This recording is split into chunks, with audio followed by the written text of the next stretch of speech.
Saturday for everybody. You said you had the mic canceled. Not when we're on, only when we're on your video. On your. I'm gonna try to make sure we. Yeah. So everybody, so we are testing streaming. So we should theoretically be streaming. And it looks like we are. I see it on the producer. So. All right. It actually finally worked. Travis. Hey, way to go, bud. I'm not gonna. It's telling me to discard and exit the live producer here. So I'm not gonna do that. Just don't touch anything.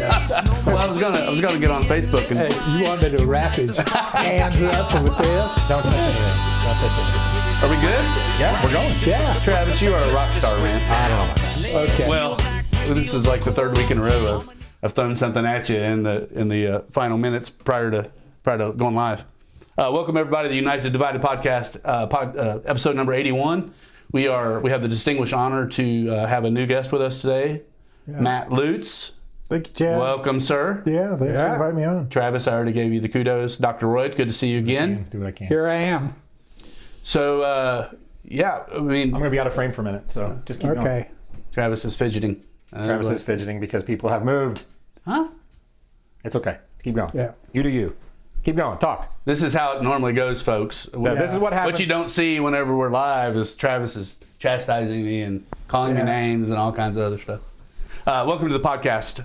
And like I said, thanks for joining us, Matt. I know how Jamie feels on the Rogan. Yeah. Having to try to do all the work and everybody's moving everywhere. Do this.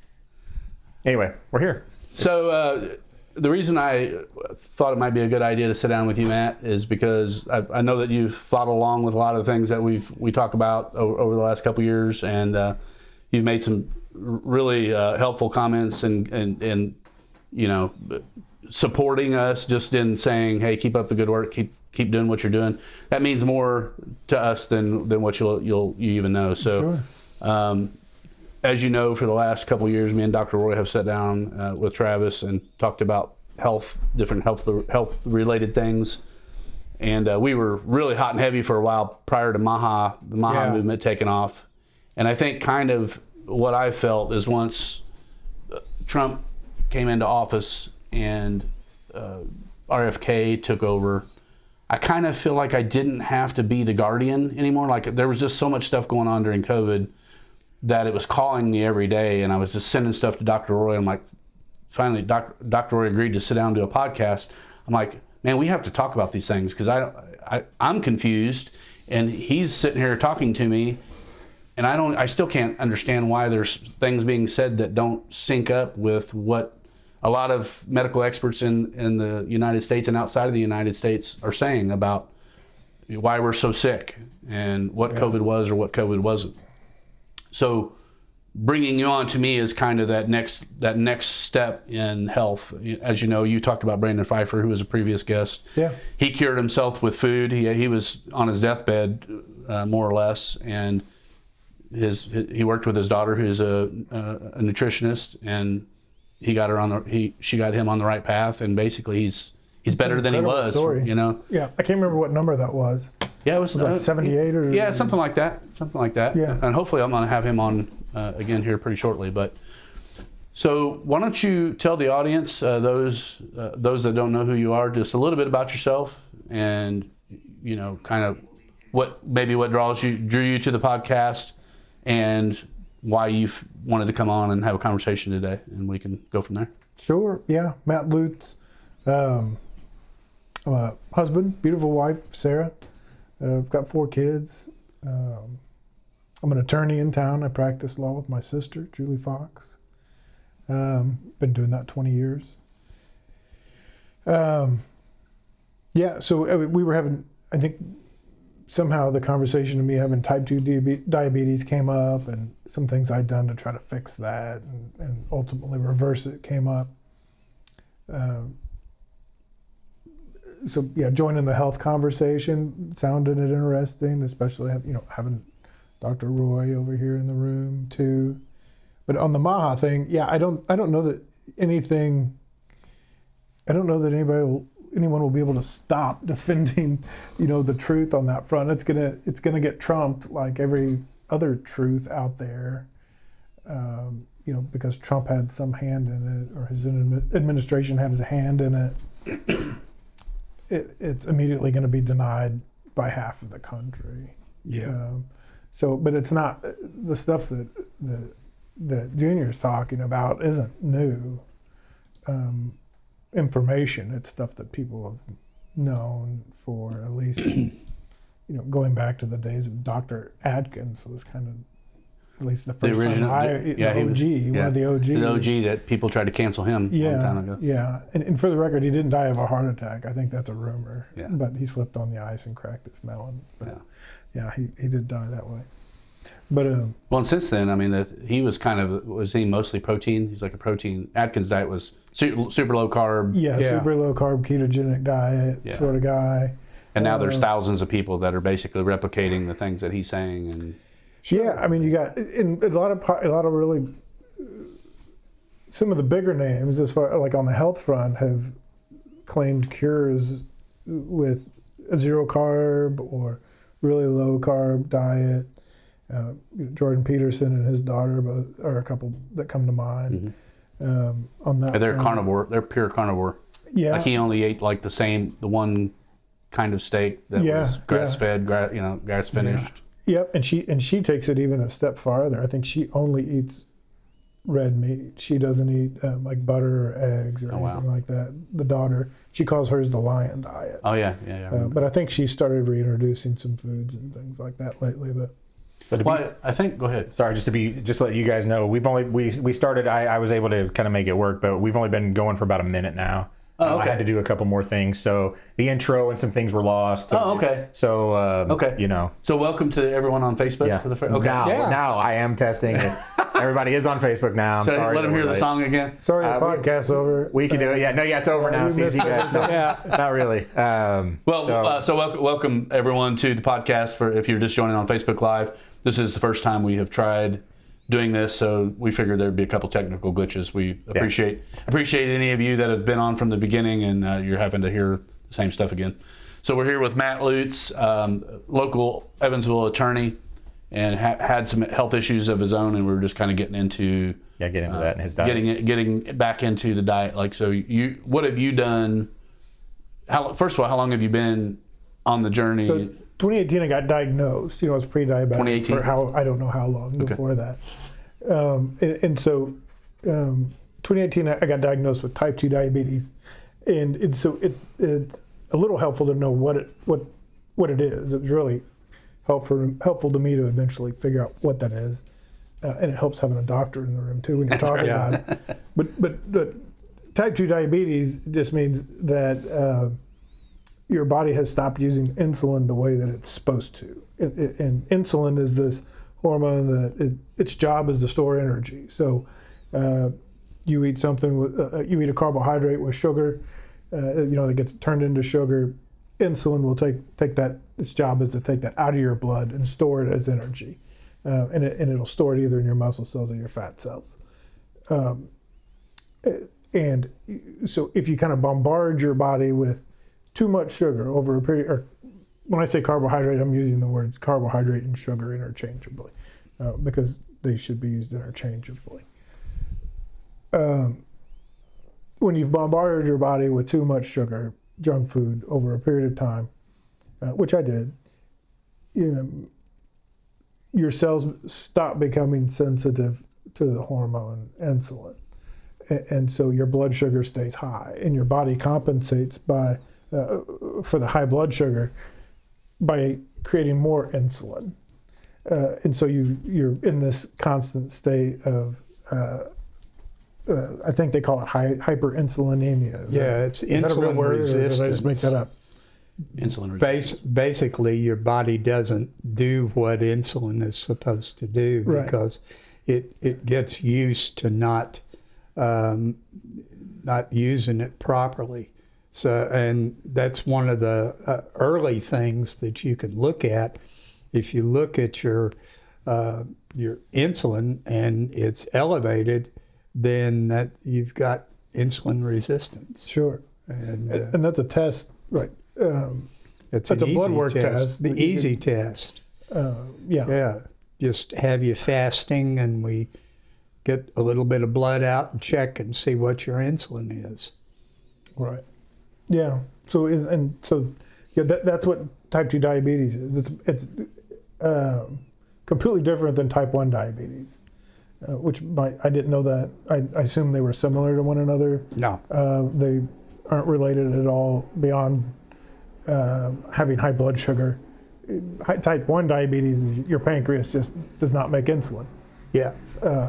At all. So one, your body is flooded with insulin, and it reminds me of Virginia Beach days. Jet flyovers. Yeah, so it got so warm today, everyone. We got the window open in the podcast room, so we live pretty close to the airport. So you might hear some airplanes flying over every once in a while. Heart jet noise, bumper sticker.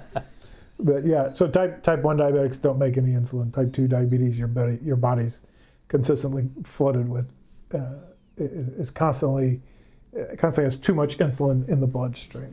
So some problems with that, like I said earlier, insulin, its job is to store energy in your body, and it stores it in your muscle cells and your fat cells.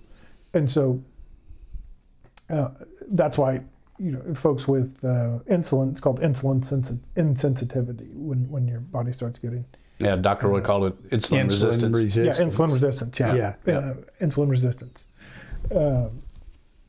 And so the problem with that is you're constantly storing the energy you take into your body into your fat cells. So you put on the weight, and once you've put on the weight, you continue to put on the weight, and it's really, really, really difficult to take that weight off, because you've got insulin, whose sole purpose in life is to store the energy, blocking your efforts to lose the fat. So you were diagnosed with type 2 diabetes in 2018. I'm assuming a standard doctor did that. What happened in that beginning phase when you went to visit the doctor for the first time? What exactly threw pills at him, probably. Well, at the time, so everything is there's this a test called an A1C test. Mm-hmm. Yeah. And so when an A1C is like a 3-month average of your blood sugar. So I think like 5.5 is considered high healthy. Yeah. 5.5 to 6.5 is pre-diabetes. That's what you're talking about. And so we're talking about like an average over 3 months of the blood sugar. And actually what that is the percentage of red blood cells in your body that is hooked up to glucose. Okay. So that's what the whole thing means. And that 5 is a percentage of the number of red blood cells that have glucose attached to them. Gotcha. And if you've got a lot of glucose, which is sugar, hanging around in your body, your red blood cells are going to suck them up, and you're going to have, it's a marker.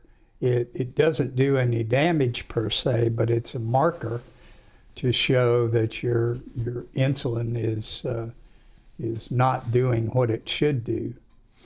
Well, so kind of what I hope to do today with this part of the conversation, we're not going to talk about type 2 diabetes the whole time, but is really take people through, when you first learned that you had it and what you were told, what you did, what were you told to do, what did they give you, what kind of things were, what was your path, and then about what time did you like, this isn't working, I'm not feeling it, I'm going to start doing my own research and thinking about what can I do that this doctor or any series of doctors, I don't know if you've had the same doctor the whole time or what, but like when you decided to start doing your own research and looking at, you probably started hearing other people talking about, you mentioned Jordan Peterson early on. I don't know if the Facebook Live people heard that, but there's a lot of influencers, a lot of podcasters that talk about this kind of stuff a lot. Jillian Michaels is another one who talks about it a lot. And so it's interesting to me, this like any of our viewers, if they're not following the Maha movement at this point, it's like, all I want to get, tell people that, of course, listen to your doctor, but you use informed consent. do your own research, ask the right questions. So part of this for me is giving you questions that you can kind of say, here was my journey, here's what I did, here's maybe what I talked to the doctor about, and that way we can kind of guide people through your experience, and then maybe go from there. Sure. So when I was diagnosed, I was told to do exactly what the American Diabetes Association and the American Medical Association both say the treatment protocol is. Let's go on some type of medication to artificially lower your blood sugar. And I think it was metformin at the time, which is kind of like the go-to drug for type 2 diabetes. But for a long period of time, I wasn't a good patient. I didn't have a lot of symptoms of anything. You're trying to self-manage. You felt like you were self-managing. I wasn't even self-managing. I didn't even. At that point, I was like, whatever.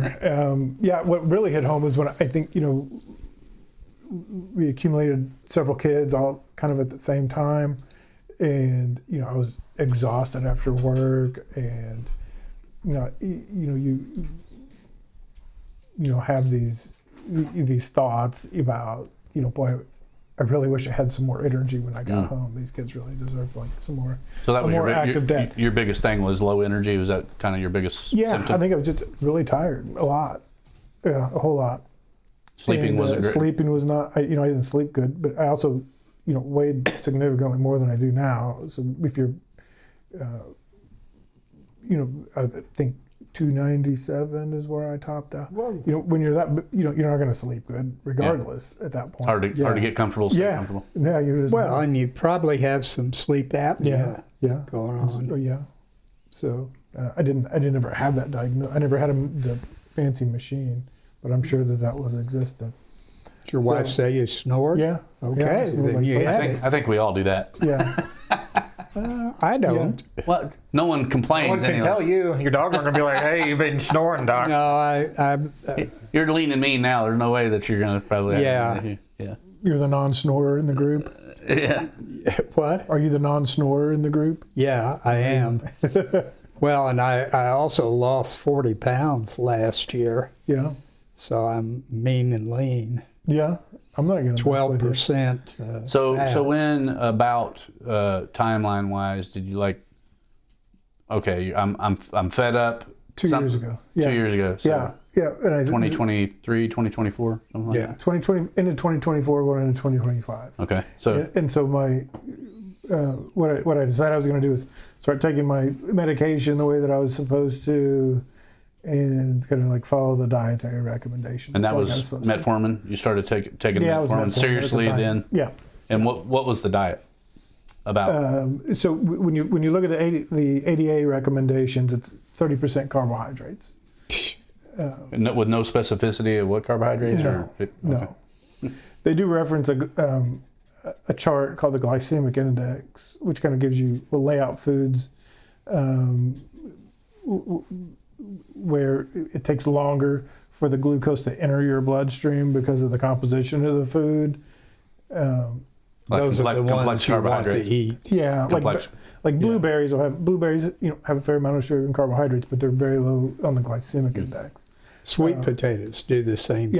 Yeah, sweet potatoes, very low on the glycemic index. Whereas an orange is quite a bit higher. And grapes, I know too. Yeah, grapes. Yeah. Smarties. Smarties. Nerds, not good. Yeah. Table sugar, baking sugar, M&Ms. Those are all really high. It sounds like maybe some of your favorites at some point. I was never a candy guy, believe it or not. No, I think most of my problem was probably cheeseburger and snacks. I love snacks. Like the crunchy stuff. Yeah, I mean, so that's interesting, and it'll be interesting to see with Robert F. Kennedy Jr. and the HHS being different. Hopefully, even just for the MAHA movement, I sincerely hope that the Republicans can win again in 28, just to kind of finish the deal in the medical. I feel it's going to take. That'd be great. It's going to take a serious amount of time to address every single thing that they're addressing now, and not to say anybody particularly in the administration is right about anything, but for the fact that we are now able to question the things, and we're actually having serious conversations about, okay, just because all doctors that have the golden duct tape and handcuffs hooked up to them, just because Golden duct tape. just because they're all agreeing on what, the 30% carbohydrate thing, why aren't some other, like Dr. Shawn Baker, he's a carnivore guy, why isn't he able to come into the conversation and sit down at a table and debate a group of people? And why can't we have 10 or 20 different groups of people that are all doing different things and diets, rather than just everybody's got to go down this same funnel? I mean, that's the thing that we've been lacking. There's been no real science. So the carnivores, good question, I think. And so you could gather up all of the carnivore influencers, have them pool all their money, and it's not going to even come close to big agriculture. Oh, no. And they won't touch it. But yeah, I mean, Or Kellogg's or all the box, Right, people that put food in a box. yeah, I kind of lump them in the same category. Yeah. So even I throw the fast food folks in with them. I mean, hell, McDonald's owns their own farms. I mean, they own the entire system, and that's a whole nother conversation. But yeah, I think that the science is there to support everything with regards to what's happened with the food pyramid. The science exists now. A lot of it's been done in the UK because they get a lot less resistance. I don't have the clip, but did you see where they turned the pyramid upside down? Yeah. Where it should be. Yeah. So that's what kind of kicked off a couple of years ago. And it kicked off with me trying to figure out what diabetes is and what I should be doing. And then I had seen something somewhere that you can reverse type 2 diabetes. And so that was interesting to me. Oh, I'm sure it was told fake news. Your doctor called it fake news, didn't he? No. And I've actually had you excellent can doctors. resist it if you do the right things. Yeah. But generally, the general population doesn't like what you tell them when they do that. When you say it's pretty extreme. Yeah. You've got to lose 40 pounds, and you've got to get out and start exercising, and you can't eat anything with easy carbs in it. And that was my nickname in school. Easy carb. Yeah. Easy carb. Yeah. All right. What happened after high school? Yeah. Easy something else, not carbs. Yeah. And It sounds like a band name or something. I don't know. That's my next ska band. I have had so many obese people come in, and they just will not stop eating the same things. And I tell them all the bad things that are going to happen, and they say, well, I just can't do it without that. Which is why why we had the Ozempic conversation going. Yeah. Because people want the fast fix. Yeah. Well, It's not a good fix. No, I know. either. It's fast, though. I mean, I believe them when they say they can't stop doing it. Yeah. I mean, the food's engineered to be addictive. It's like cocaine. It is. And carbohydrate. When you power load carbohydrates, you're getting you're getting a huge dopamine release out of that too. For sure. Sure. It's no different than eating a Hershey bar. Just because you had a bowl of oatmeal that morning and not a Hershey bar doesn't mean you're not going to get the same No. blood sugar response and the same dopamine release. God, it's been 4 years since I've had a bowl of oatmeal. Right. It's not good for you. No. No. It's not good. And Yeah. So, but exercise is very important in doing this, because very few people can lose weight unless they just completely stop eating everything without burning calories. And right now, the folks that supposedly know say that you should get about 150 minutes per week of cardio.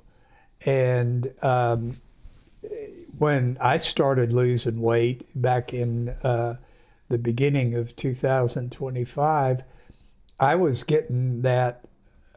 probably getting 3 times that in what I was doing. I would go out and walk 5.6 miles 4 or 5 times a week. And so you've got to put some work into it. I need you to write me a prescription for cardio. I'm going to turn it into my wife and let her know that Yeah. I need some cardio, if you know what I mean. Yeah. 30 minutes 5 times a week? Come on, Travis. Well, I mean, There's not enough days in the week, but I was doing 150 a day. whoa. See? Travis is he's talking about something different. He's talking about an indoor bedroom activity. He's not talking about outdoor walking activity. Yeah, so, and just out of curiosity, it's kind of not related to where we're at, but like, have you looked into fasting at all? Is it? I've done yeah. Something you Fasting a whole lot. I made some big mistakes fasting, actually. But I'm not hating on fasting. That's not what I'm saying. So yeah, it was when I came across the reversing type 2 diabetes, and then I started learning about insulin resistance, what that is, and then I eventually started on like a game plan. I did end up with a endocrinologist who was really good, really intelligent, and I'd actually gone in there to get an insulin pump because I had just had a conversation with the nutritionist the week before that I was referred to by my doctor, who's also an incredible doctor.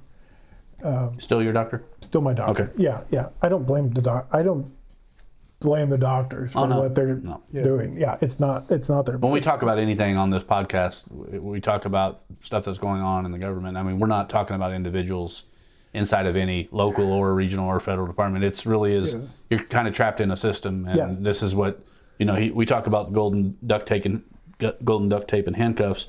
A lot of them are just told this is kind of the standard. Yeah, this is what you have to do, and if you don't do that, then what's up, Trev? Real quick, I'm keeping track. So we've got Nathan on here who asked a question. He said, longer walks versus shorter runs, any benefit that outweigh the other?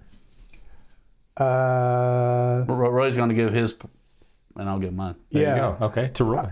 I think either one would work. If you run, you're going to burn up more calories per minute than if you walk real fast. Mm-hmm. So I don't think it really matters. If you're training for something, then you might as well be running. And personally, I like walking because I listen to podcasts and research while I'm walking, so I can just start walking and go for an hour and a half, 2 hours pretty easy, and at a moderate pace. I always look at my steps and my, Which steps. Nathan is that? You may use that? No, I don't use her name right now. Yeah.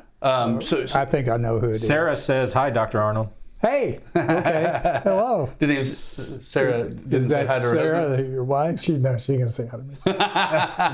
No, it is his wife. No, she sees him all the time. She just said hi, Doc. That's funny. Yeah. Yeah, so you mean like me?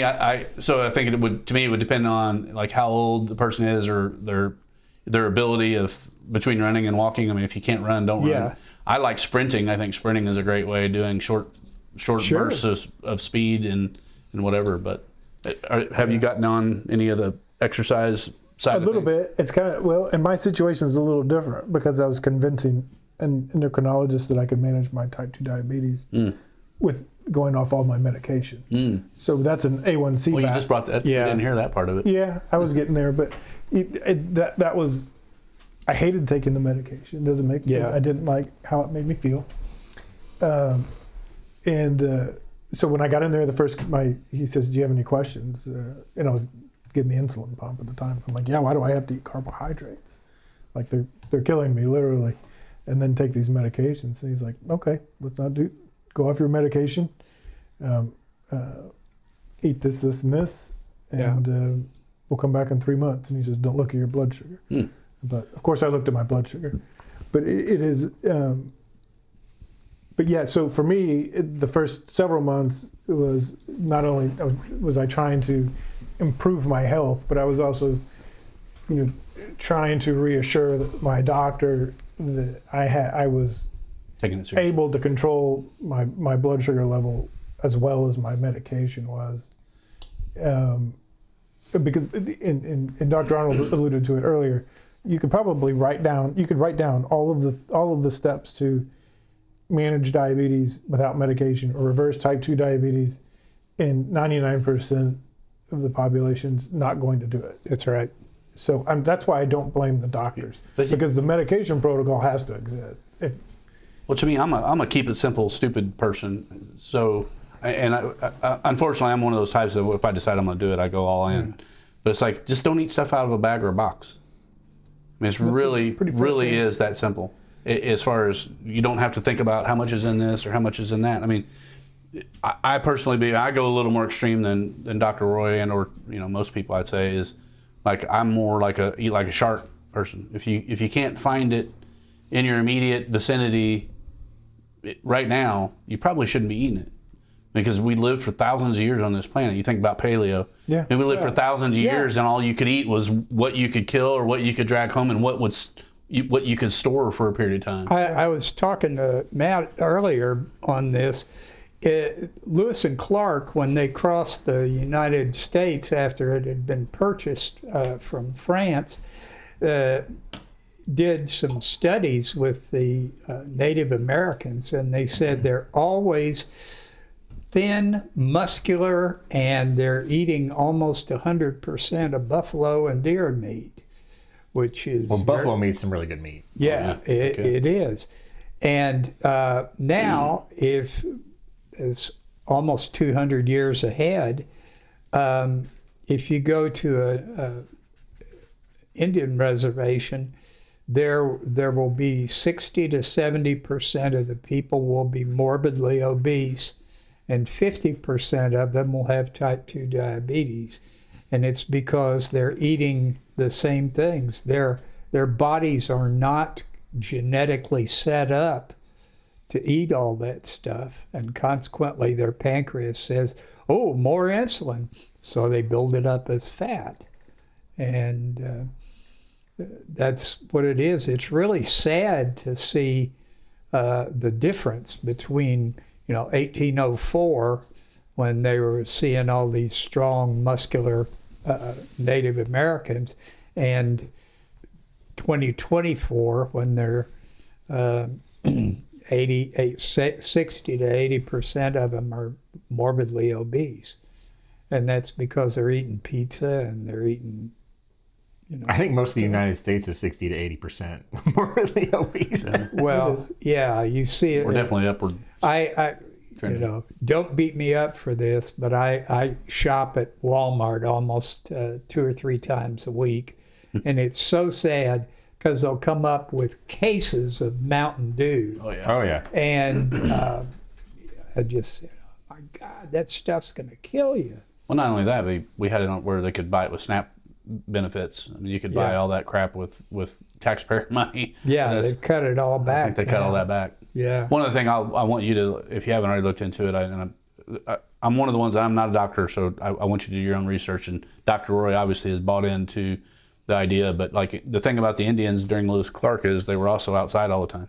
Yeah. They saw the sun come up, the sun go down. They had vitamin D. They didn't have blue light. They didn't have indoors. They weren't sedentary. So I mean, there's all kinds of things. I'm not saying Indians were out walking all the time. A lot of times they weren't. Most of the time they were. Some were hunting, some were gathering, some were just tending to the area.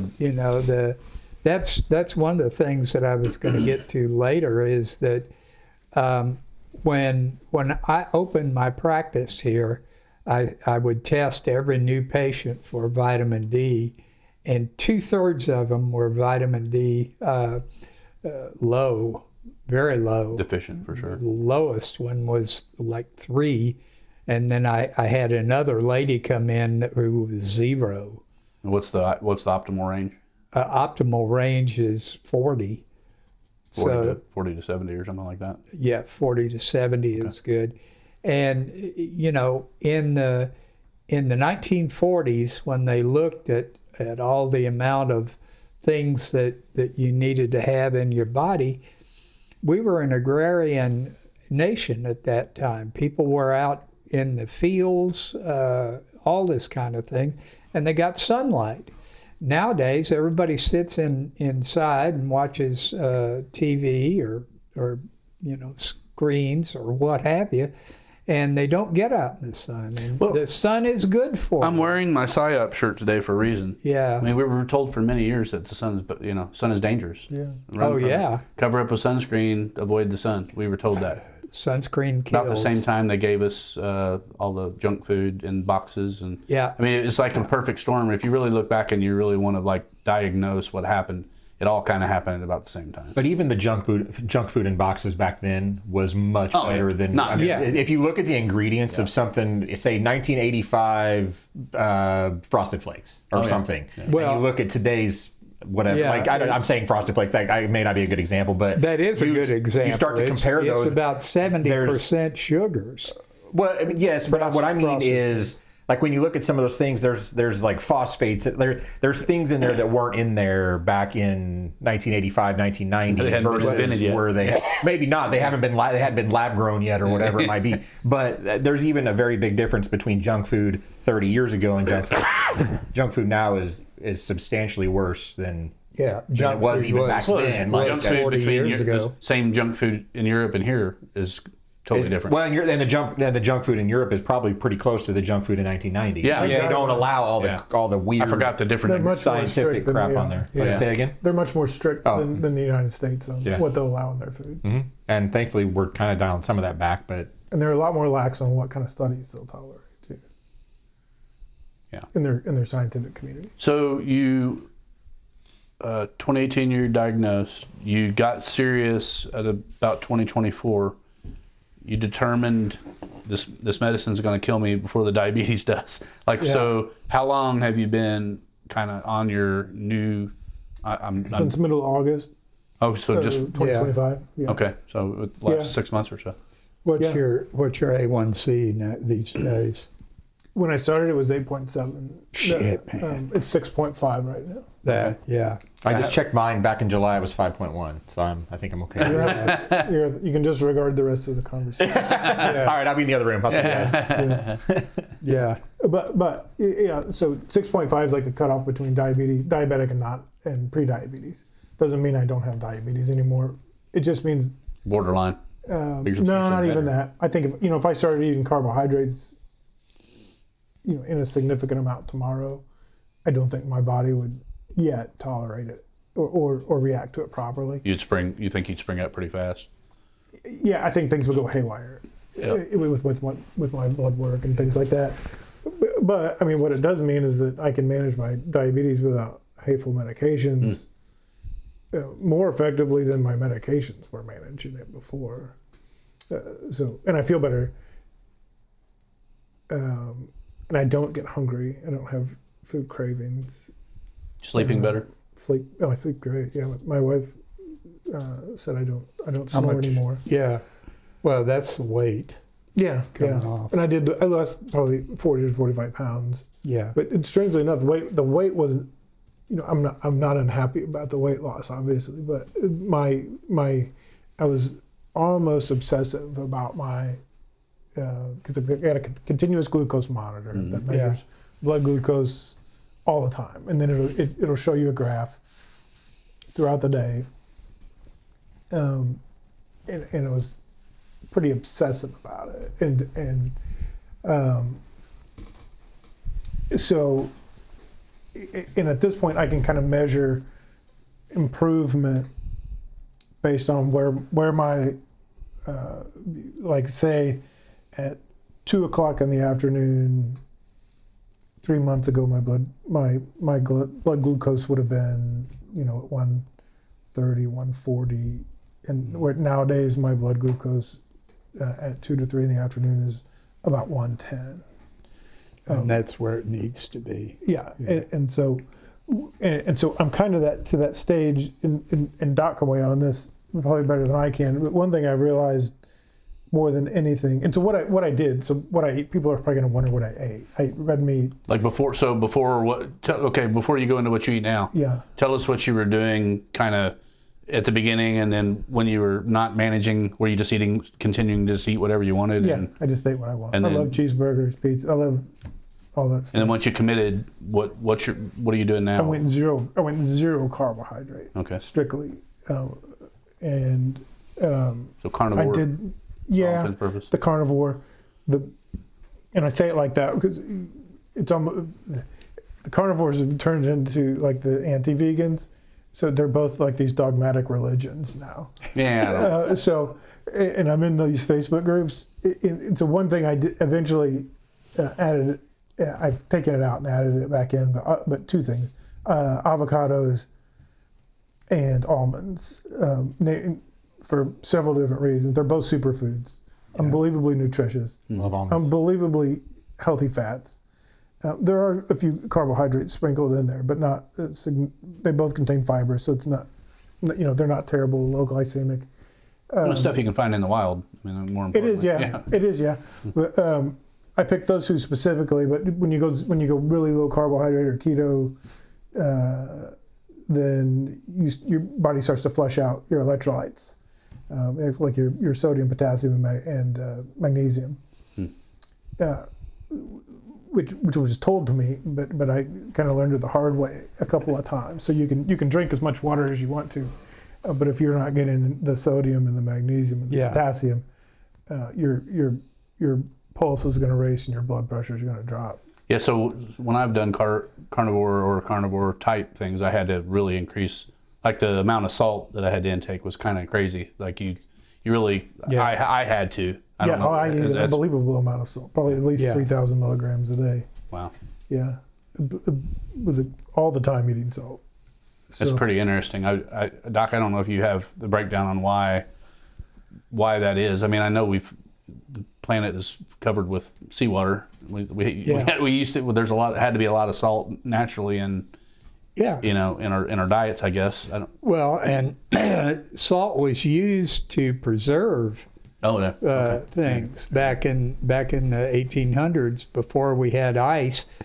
You'd salt everything. Salt cured. Salt cured. Yeah. Just like hams and everything else. So that's what the salt did for you. And if sea salt has more magnesium in it than the other ones. You got to be careful with magnesium, because if your magnesium gets low, you'll get excruciating cramps in your legs. It'll wake you up at night. And I've had a few patients come in and they said, my other doctor said I just need to eat more bananas and get more potassium. And I said, no, you need to eat more magnesium and it'll go away. And it fixes them within a couple of weeks. And every now and then I'll have a tweak in the back of my leg, and I'll say, I'm low in magnesium, so I go pop a magnesium pill. Supplement? Yeah. Is there any food that you can get? Oysters. Oysters. Okay. Oysters is big in magnesium. I wouldn't go to the Ohio River for those. I don't think we should probably do that. Well, they ship them in. Yeah, I don't know. That's well, and they're good they're still good if they're cooked. Yeah, I wouldn't eat raw oysters again. I got real sick from that one time in Biloxi, Mississippi. So now I only eat them if they're cooked. Yeah. So you started serious diet change in August of 2025. Yeah. And you've stuck kind of to the same game plan. You're not up until more recently. So I did, and you asked about the fasting. So when I did make the dietary changes, I also went on an 18-6 eating window. So I would eat a meal. Intermittent fasting. That's what I do. 18-6. Yeah. Eat at noon. Eat at 6 p.m. No snacking. But you can eat as much as you want from 12 to 6, really, right? Sure. As long as you're eating the right foods. Yeah. And yes and no. I think, and so this is one of the big misconceptions in the carnivore world, is you can just eat as much meat as you want to. And at the end of the day, like if you're going to lose weight, the calorie deficit still counts. Like it's still there if you can put on weight on the carnivore diet. But the nice thing about taking in that much animal fat is you're not hungry and you're full a lot sooner. Yeah. I didn't really believe it when I started to first hear about it, but the food, when you sit down, if you have a huge ribeye steak, the first bite is amazing, and by the time your body's done with it, it's hard to take the next bite. Oh yeah. Yeah. So it's hard to overeat on that. Well, that's what I was going to say. Is like when you're in that 12 to 6 and you are eating pure I mean, you just don't get hungry for snacks. Yeah. And that's, I mean, you lose that, man, I'm starving, I got to eat kind of sensation. And cheese is technically in there on the carnivore diet, and that's kind of like that's kind of my cheat. Would it be cheese? I do a crap load of tuna. I eat a lot of tuna. Yeah, tuna's good. Yeah, tuna's good for you. Yeah. It's really low fat, so it's not gonna. But high protein. I've got enough of that. I'm Well, trying. you and me both. Yeah. Yeah, you got to be careful because some of it is still in oil, Yeah. and it's not the kind of oil that you want to be eating. No, I get it in packets. It's like dried out, or I look at. Well, shout out to my buddy David who listens to this very religiously, but he does, I think, wild sardines. Oof. I know, but I mean, but once I'm telling you, it's like going from Coke to Diet Coke or whatever. I can have wild sardines, so the bigger fish that you have, like tuna and whatever, they're predator fish, and so they're eating other fish, and so they get buildup of what's the buildup they get in them when they're eating smaller fish? The toxins. What is it? Yeah, toxins. Mercury and toxins. You'll get buildup from. Yeah. So tuna can be a little high on that, especially if it's farm raised and not wild. But like the smaller things are usually not alive for very long, so they don't have that buildup, and they're so. Yeah. For people getting serious, just do your own research. Obviously, some people aren't going to eat sardines. They're one of the most nutrient-dense foods on the. That's one of my survival food. I got them in my survival kit. Yeah. I got a boat. I wish I could eat one. I've tried a few times. You still do, yeah. Oh boy. Well, maybe as you change and you just get used to eating protein. Yeah. Maybe try it a little different. You put a little mustard on it. I can tell you a little story of a traumatized child. So you mentioned liking pizza. Pizza is my paternal side of the family's like mecca food. Yeah. Like if we get together, we're gonna have pizza. It is what it is. So I'm like 12, go to my dad's. He has leftover pizza I see in the refrigerator. I'm thinking something great is about to happen. I pull this open and it's just, he had a friend over who wanted sardines on his pizza. Or anchovies on his pizza. Oh my God. I still have nightmares about that. That was 30 years ago. But I could eat, anchovies just by hand. Better so more than sardines. I put those if I'm going through shouldn't put it on pizza. I put it on my lettuce when I have. There you go. Well, so we haven't shared a clip in a while, especially from the Maha front. We talked a little bit about Maha, I think, maybe before we even went Facebook Live. But Julianne chimed in. She said Mercury. She helped us. But who was that? Julianne. Oh, okay. Yeah. So I do have I think it's a short clip here. Hi, Julianne. Hi, Julianne. Thanks for watching, Julianne. That's your sister. Hi, Julianne. Yeah, tell me when you're ready, Travis. So there was a study, and I'll just give kind of a little bit of an intro here. So since Maha's taken over, there are now 13 studies comparing vaccinated versus unvaccinated children. Yep. And they've all found the same thing. And we'll listen to the video. All the non-vaccinated died. I don't think so. That's what all the crazy people. That's what they want. That's what they want you to believe. And if you believe anything other than what this guy tells you, even though he's going off new research, and they are actually, so this is non-pharma funded research. This isn't the vaccine companies telling you the research that they want to give you. So let's see. Hopefully this clip works here. Recent paper just came out. They found that infants, 2-month-old infants, if they got all 6 of the CDC recommended vaccines compared to the unvaccinated, they suffered about a 68% increased odds of dying in the following month compared to the unvaccinated. So it appears that not only, and so there's been 12 studies now comparing vaccinated to unvaccinated. All 12 found the same thing. Vaccinated individuals are far sicker. They have more chronic disease, more autoimmune disease, more neurodevelopmental disorders, more autism, more speech delays, speech disorders, more tics, and more skin disorders, and everything under the sun. And we recently expanded on that in a reanalysis of the Henry Ford study finding that all 22 chronic disease categories were higher in the vaccinated children. So we have now chronic disease elevations as well as mortality elevations. So this is very serious. We have to start talking about it and replicating this in other states. Well, Doc, Yeah. what do you think about that? I know you're following Nicholas Hulcher. I believe you are. What? Nicholas Hulcher. He's a researcher. That's who that's come from. I agree with that because the more vaccines that the kids get, But a recent crib day paper just came out. It just started playing again. Jump back in there. Jump back in there. Yeah. So when I was young as a physician, we would probably see one crib death a month, and now it's just amazing what you're seeing. These people will, the babies will die, and they'll say, "What did I do wrong?" Well, you gave them vaccines. well, along with this same post, and I'm just going to run through the list here, and I guess Travis, you can put my screen on if you want. Well, if I do, then they won't hear us.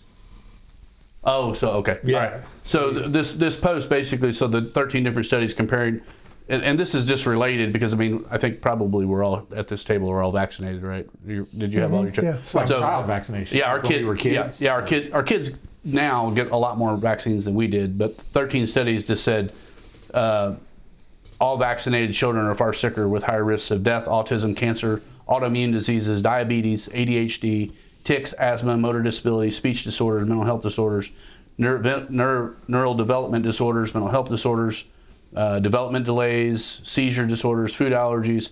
So all these different things that we're learning about vaccines are just another one of those factors that I think have set us up for what we're dealing with now. And the things that you're dealing with, things that that we're dealing with health wise. Yeah. Even if it didn't affect you as a kid, I mean, the stuff really never goes away, right?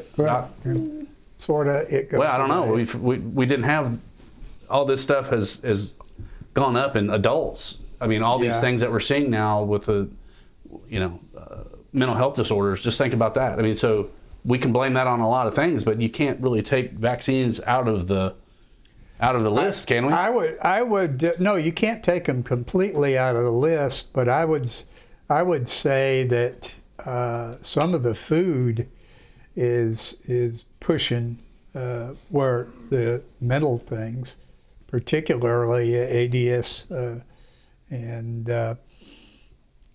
I think the vaccines are probably what are you doing over there? He's messing with my head on the Well, quit! You're not supposed to be watching yourself. Yeah. Well, it was so. Out I moved. I'm sorry. I was cleaning the monitor off. Okay, but Squirrel. A lot of the things that we were given when we were teenagers have we've discovered that they cause a lot of things going on. But depression is still very rampant in this country. 30 to 40% of the people have depression, and I bet you if you check their vitamin D levels, they would all be low. And if you can't get out in the sun, you can get vitamin D from supplements, and just make sure that you're getting enough. Some of these people say, well, it only says that I need 400 units per day. No, you need 5,000 units per day.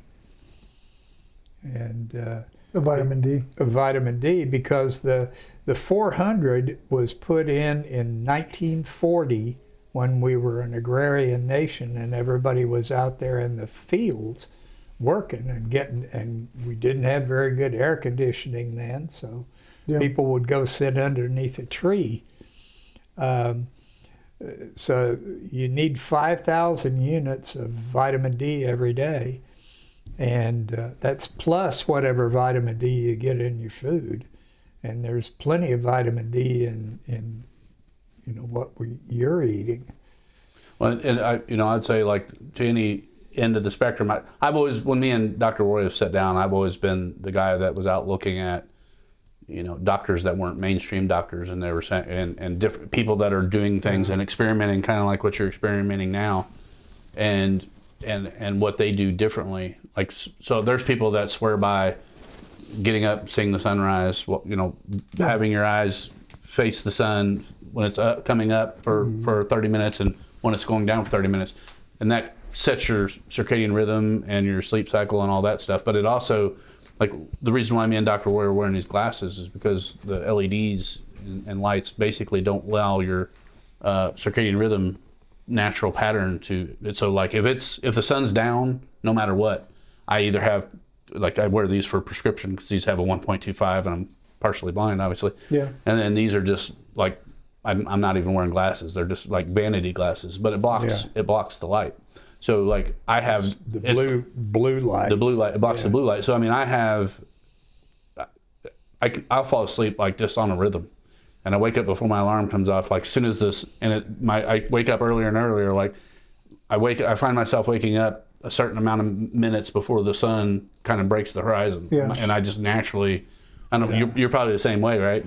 I'm more than that. I'm up at 5 a.m. Well, I mean, every morning. And, regardless of the time of the year or anything? yeah. Okay. Justin chimed in. He said his vitamin D is normally below 30, so he has to take supplements to keep it up. Yeah. Yeah. You need your vitamin D to be at least 40 and better 50 to do that. So if you can't get it from your diet, then take tablets. Do you typically up people's dosage in the winter?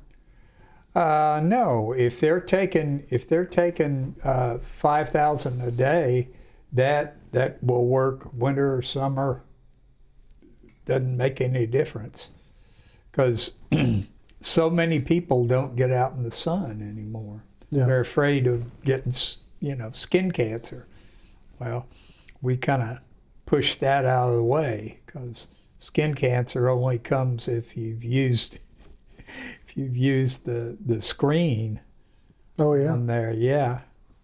Well, so like I just strongly challenge people to, our kids are spending too much time inside. We're spending too much time inside. That's another one of those big things, as all these different things have spiked up. Again, I've been researching this stuff well before even COVID happened, but like if you watch the people that truly heal themselves, they just spend more time outside. A lot of them will ground in earth, like put your bare feet on the ground. Yeah. I have a grounding mat over here. I got bare feet on. I got my bare feet on the grounding mat. Travis doesn't have it. I've got a lawn again, so I can go put my feet in my lawn, because all the snow's melted off of it. Yeah, lawns are nice. Well, so just thinking about it from a paleo perspective, again, we spent tens of thousands, hundreds of thousands of years with our feet contacting the earth, and there is an electromagnetic force that you get from the earth that allows, I think, just a natural health pattern. And so again, you can go as deep as you want to do, and some people just won't make the time to do it. But I'm always the one to finish my point and then get back to you. Is I'm always the one that's kind of challenging Dr. Roy, and he used to call some of it woo, and I think I talked some of the stuff. You talked the woo out of me. Some of the woo. He's like, that's not so wooey. And I think this is okay. So, but that was kind of our role together. It's like I challenge him as a standard medical doctor, 50 plus years of practice. This is what he's always kind of gone by, because this is what he was told, this is what he was taught, and that was just what we thought was the best thing to do. But if you listen to enough people and they show you, here's what I was before, here's what I did, and here's what I am after. It's not an anecdotal evidence anymore. Like we talked about that. Like there's no studies of it. Well, the studies are only getting paid for by the people that fund studies that sell you drugs. If they can't make money off of it, they're not going to do a study on it. Well, you probably remember when. So have you seen the doctor that was the doctor in charge of the ICU facility during COVID? Yeah. And he was getting all these patients that were going straight on the respirators, and he's like, remdesivir, respirators. Well, no, he made them clear an area, and he made the respiratory techs come up with a way to take the oxygen outside. But it was his, instead of putting them directly onto ventilators, he was all of his patients were getting like 30 minutes to an hour of outdoor? of sunlight. Oh, okay. Yeah, Oh, every yeah. single heck yeah. day. Was it Dr. Jack Cruz? I can't remember. I can't remember. Jack, it wasn't Jack. It was, you're talking about here, aren't you? Oh yeah, it was the Yeah, United States. Oh, somebody was doing that? Yeah. And his patients, Much better outcomes, oh probably. yeah, much better Well, outcomes. and actually, they used to use that in the treatment of tuberculosis Yeah. before we had any medicines that would kill the bacteria. We'd set people out in the sun all the time. Well, if you look at the sanitariums, Yeah. they were constructed that way. Instead, Yeah. there was, And they had the sleeping facility on the inside. Yeah, and they'd go outside and sit in the sun Yeah, for most of the day, These and really long. and their tuberculosis would get better anyway. They'd still be able to spread it.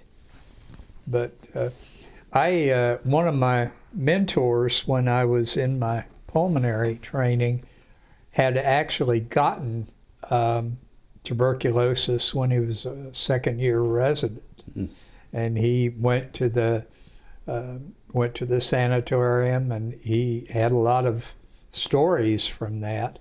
But right about about 2 years after he'd been at the sanitarium is when they came up with medication to treat tuberculosis with, and it was like a wonder drug at that point. Yeah. Well, Matt, let's circle back around to you. I think you had just gotten into telling us about your fasting routine. Your 12 and 6, right? Is Yeah. that right? Yeah, 12 and 6. So you eat at your first meal at noon, last meal you eat before 6. So again, you're eating. One of the things I've really found personally is I don't handle eating well after dark.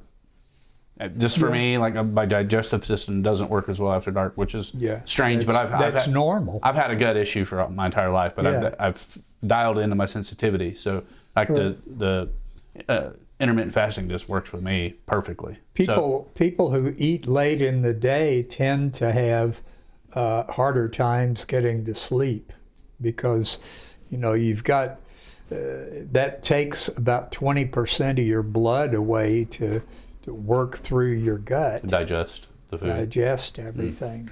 So, and something a little interesting you might find. You mentioned circadian rhythm.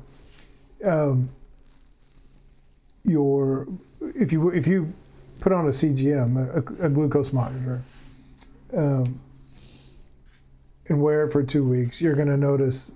You'll be able to tell what your body's natural circadian rhythm is, because in the morning time, your body's going to release cortisol when it's time to. It's telling itself it's time to wake up. When your liver senses cortisol, realizes there's cortisol in the bloodstream, and there's some other, fight or flight hormones that pop in there too.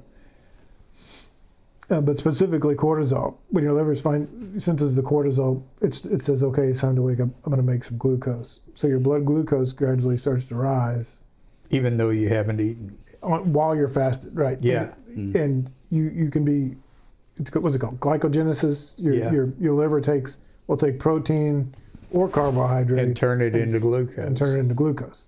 So this notion that you need to start out every day with a big, like a sturdy or a hearty breakfast is kind of nonsense, because your body's already kind of taken care of your breakfast for you. Right. Yeah. Whether you like it or not, it's going to do that. There's nothing you can do to stop it. Trust me, I've tried everything to stop it. Yeah. But that's one of the metrics I use to kind of see how the final battleground for type 2 diabetes, and you can tell me if I'm wrong on this one. I'm sure you will. is an unhealthy liver, fatty liver. Right. So, I've kind of my insulin sensitivity is great at this point everywhere in my body, except for my liver. So if I were to eat a cookie, I'd have a glucose spike, and I would have a normal insulin response to that. Yeah. Which is great. Like, I've made it that far along the process. But the really tough part about when we're talking like reversing type 2 diabetes kind of the long game is fixing. They call it fatty liver. They call it, what else do they call it? I don't know. The fatty liver is as good as anything. And what happens is the body makes fat, and the liver is the largest organ that you've got, largest in your abdomen, and you get little dots of fat in there. And it can go worse and worse to the point where somebody has to have a liver transplant because their liver is basically died. So it's called non-alcoholic steatosis. Yeah. And it's like the second number of people in the country that have liver transplants have it for that. And believe me, you can't clean the fat out of your liver by taking some kind of woo fat liver cleaner or anything.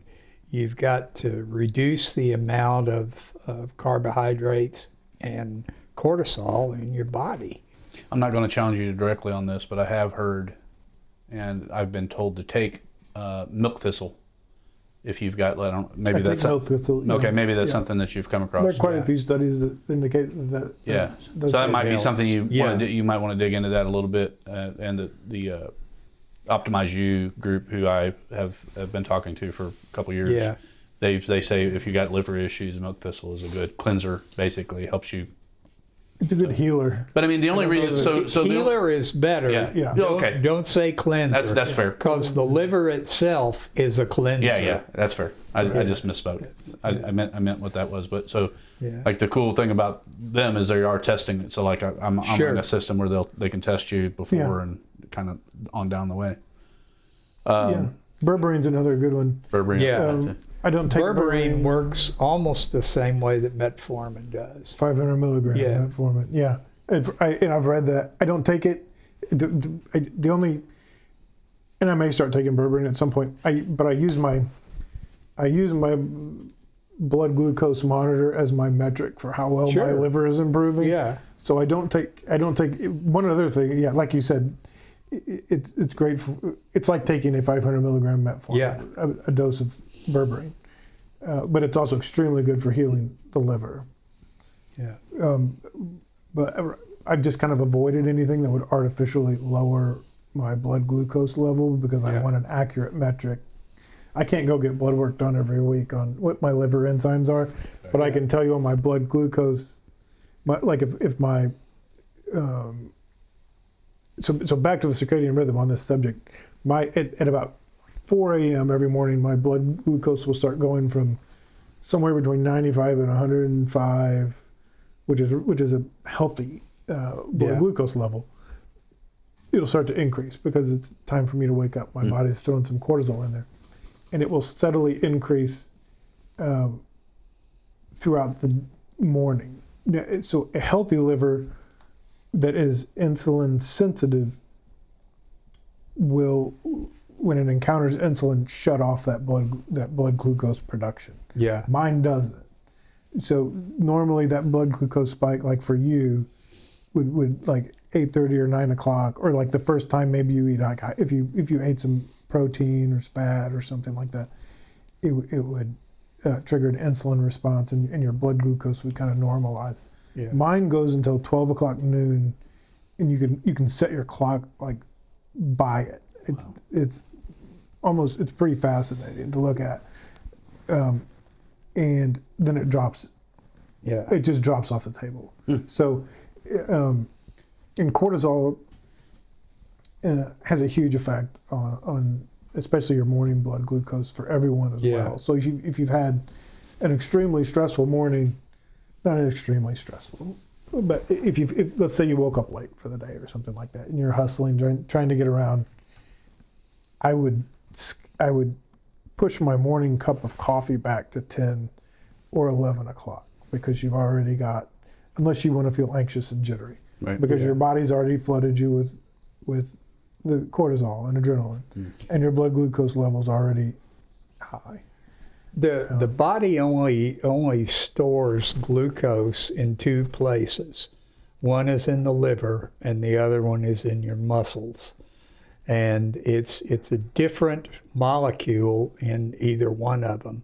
The one in the liver is just a long chain of glucose molecules together, and your body can bust those up in a hell of a quick time. And that's probably why one of the things when your glucose goes down at 12 is that you've used up the glucose in your liver, because it doesn't store it forever.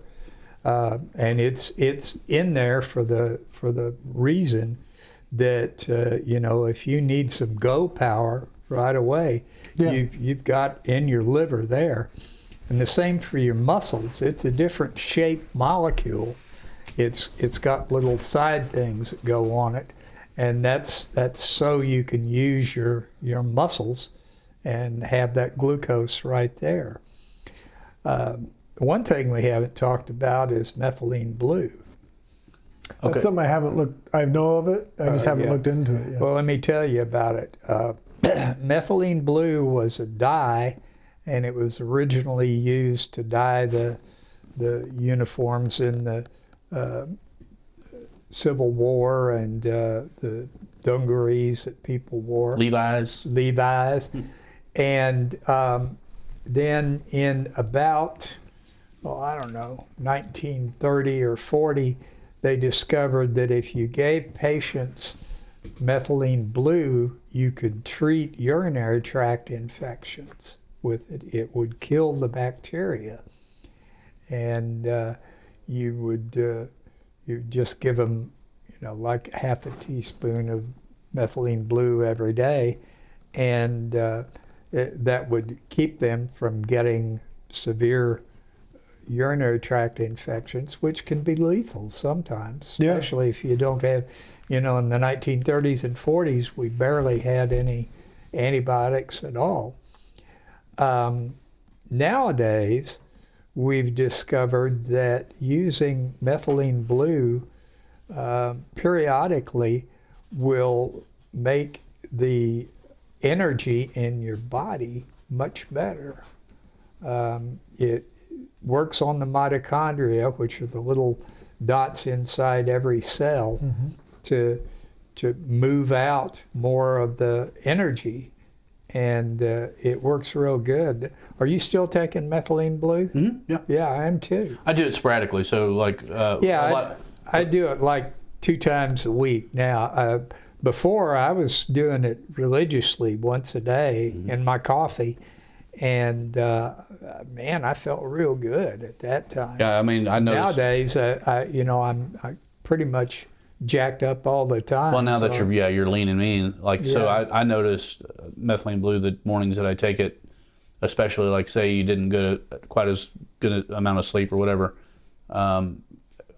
I've religiously taken naps, like a 20-minute nap every day. Is like I consider it more of a meditation practice and whatever. But I do wake up super refreshed, and like my brain takes on a whole new whatever. But so when the days that I take methylene blue, typically I'll take it in the morning, and like I don't really get tired. Don't have a nap. You don't get that dip. I used to, when I first closed my practice, I used to take a 2-hour nap every afternoon because I was just wiped out. Yeah.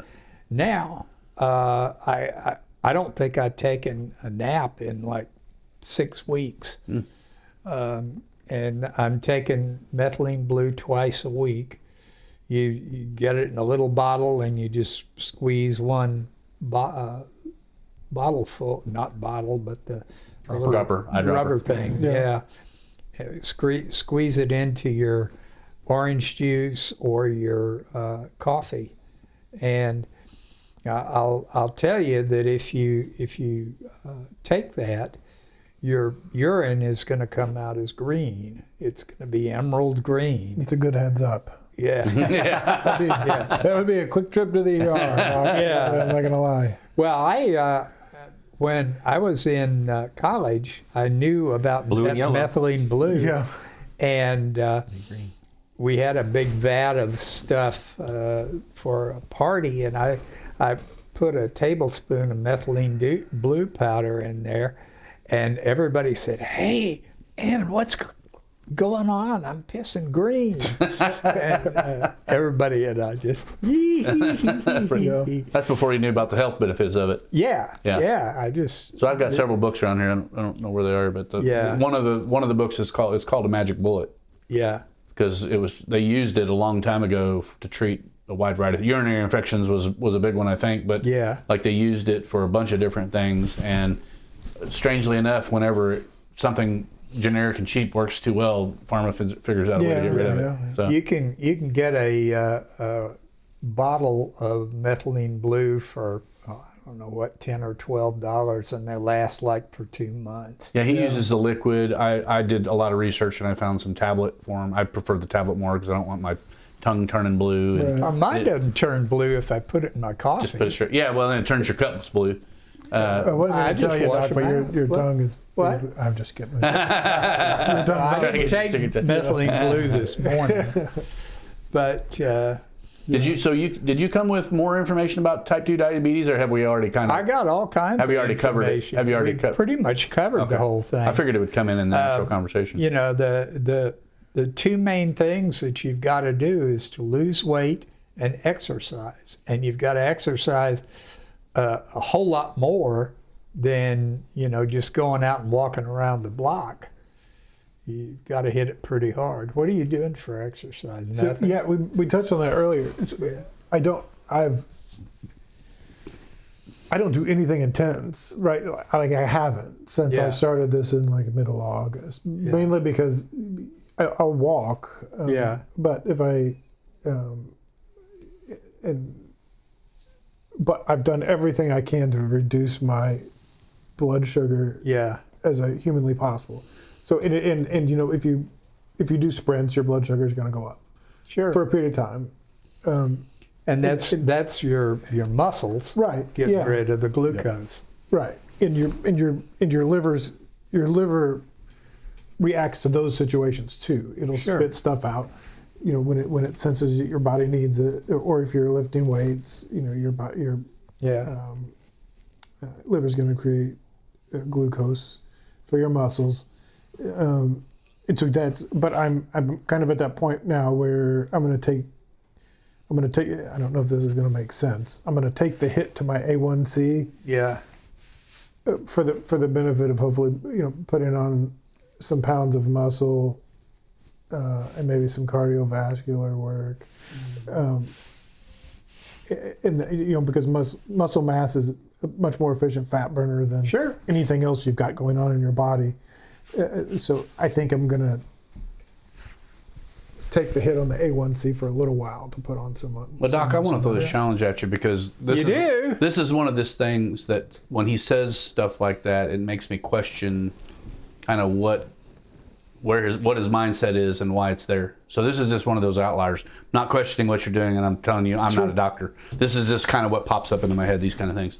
So he's worried about taking a hit. So I'm wondering maybe like there's such a thing as analysis paralysis, meaning you're so hyper focused on seeing exactly what your numbers are all the time. Yeah. You're trying to keep it in this window of time where even as a natural human, there's going to be strange times that it's just going to act like crazy, and it's going to.